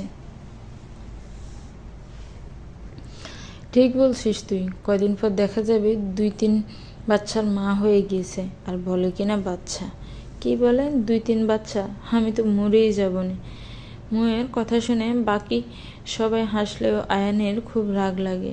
সে মুখে ধমকে সুরে বলে, আর যদি এসব মরার কথা বলেছিস তো দেখিস তোর কি করি আমি।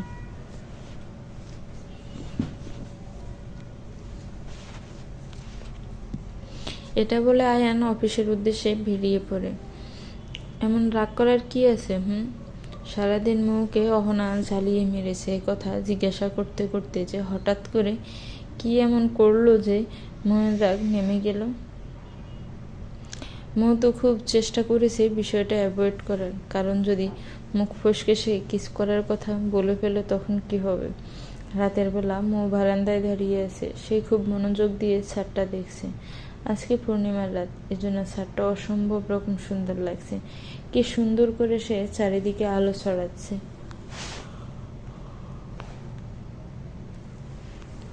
ছাদের আলো গাছের পাতার উপর পরে রংটাই অন্যরকম দেখা যাচ্ছে। মাঝে মাঝে মনে হচ্ছে হয়তো গাছের ওই রংটাই বেশি ভালো লাগতো, আবার মনে হচ্ছে না, যা আছে তাই ঠিক। ওই ছাদটা একদম স্বার্থহীনভাবে তার আলো ছড়াচ্ছে, কারো কাছে তার কোনো দাবি দাওয়া নেই। মানুষও যদি এমন হতো, একদম স্বার্থহীন, তাহলে হয়তো দুনিয়াটাই অন্যরকম হতো।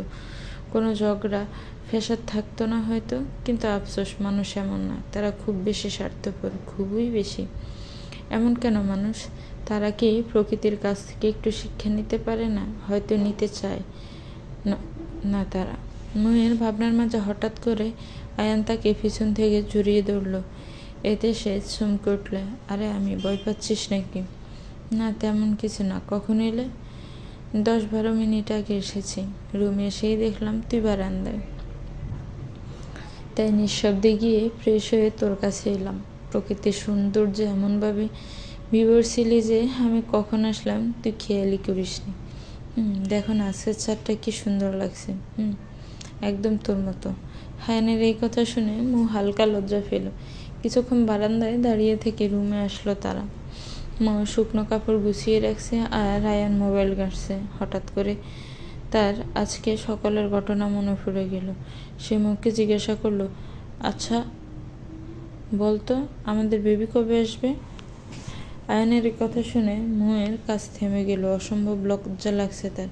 দাদির মুখে বাচ্চার কথা শুনে খুব একটা লজ্জা লাগেনি, কিন্তু আয়নের মুখে এই কথা শুনে তার মনে হচ্ছে লজ্জা এই রুম থেকে বের হতে পারলে বাঁচে।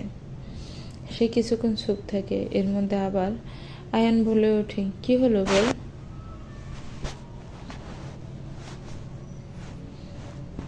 কি বলবো? এসব কি আমার হাতে নাকি? আল্লাহ যেদিন চাইবে সেদিন হবে।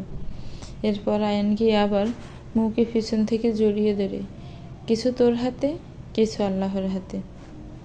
এ বলে আয়ান মুয়ের গাড়ে মুখ গুজে দেয়। আয়ানের ছোঁয়ায় সেই কেঁপে ওঠে। কাঁপা কাঁপা কণ্ঠে সে বলে, আমি এসবের জন্য এখনই রেডি না। মুয়ের এই কথা শুনে আয়ান মুখ উঠে। ঠিক আছে, তোর ইচ্ছার বিরুদ্ধে আমি কিছু করব না। আয়ান মুখে নিজে থেকে ঘুরিয়ে নিয়ে বলে, আমাদের মাঝে যে সব ঠিক হয়ে গিয়েছে এতে আল্লাহর হাজার হাজার শুকরিয়া জানাই। বুঝতে পারছি যে তোর কিছু টাইমের দরকার। ঠিক আছে, তুই টাইম নে, আমার কোনো সমস্যা নেই। মুখ কৃতজ্ঞতাপূর্ণ একটা হাসি দেয়। সে ভেবেছিল যে আয়ান জোর করবে, কিন্তু আয়ান তা করেনি, বরং তাকে বোঝার চেষ্টা করেছে। আয়ানের এই কাজে তার মনে আয়ানের জন্য মনে হয় আরো বেশি ভালোবাসা বেড়ে গেল। আচ্ছা, একটা কথা জিজ্ঞাসা করি? করো। তুই কি আমাকে ভালোবাসিস? না। এ কথা শুনে মৌ কি জবাব দিবে বুঝতে পারছে না। কি করে তাকে বলবে যে তার এই জীবন সঙ্গিনী তার চেয়েও বেশি ভালোবাসে, মন উজাড় করে ভালোবাসে, কিন্তু আবার বলতেও কেমন যেন লজ্জা লাগে। মনে হচ্ছে আগের চেয়ে তার লজ্জা আরও বেড়ে গিয়েছে, অনেক বেশি। বলবো তো বললাম একদিন, জানি তো একদিন বলবি, কিন্তু সে একদিন কবে আসবে? আসবে আসবে, সবুরই মেওয়া মিলে, তাই সবুর করো।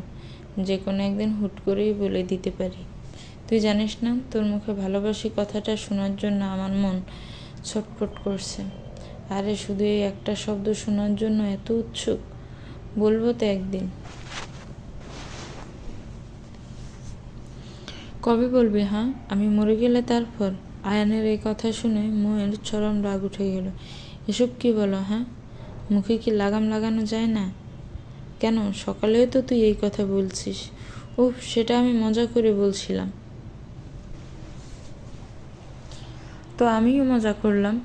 মো করুণ চোখে আয়ানের দিকে তাকিয়ে বলল, এমন মজা আর করবে না প্লিজ। ঠিক আছে, আর করব না। তুইও এমন করবি না। বলে মো একটা মুচকি হাসি দিল। তার এই হাসিতে যেন আয়ান 1000বার ঘায়েল হয়। এর মধ্যে আবার দাদি মৌকে ডাক দিল।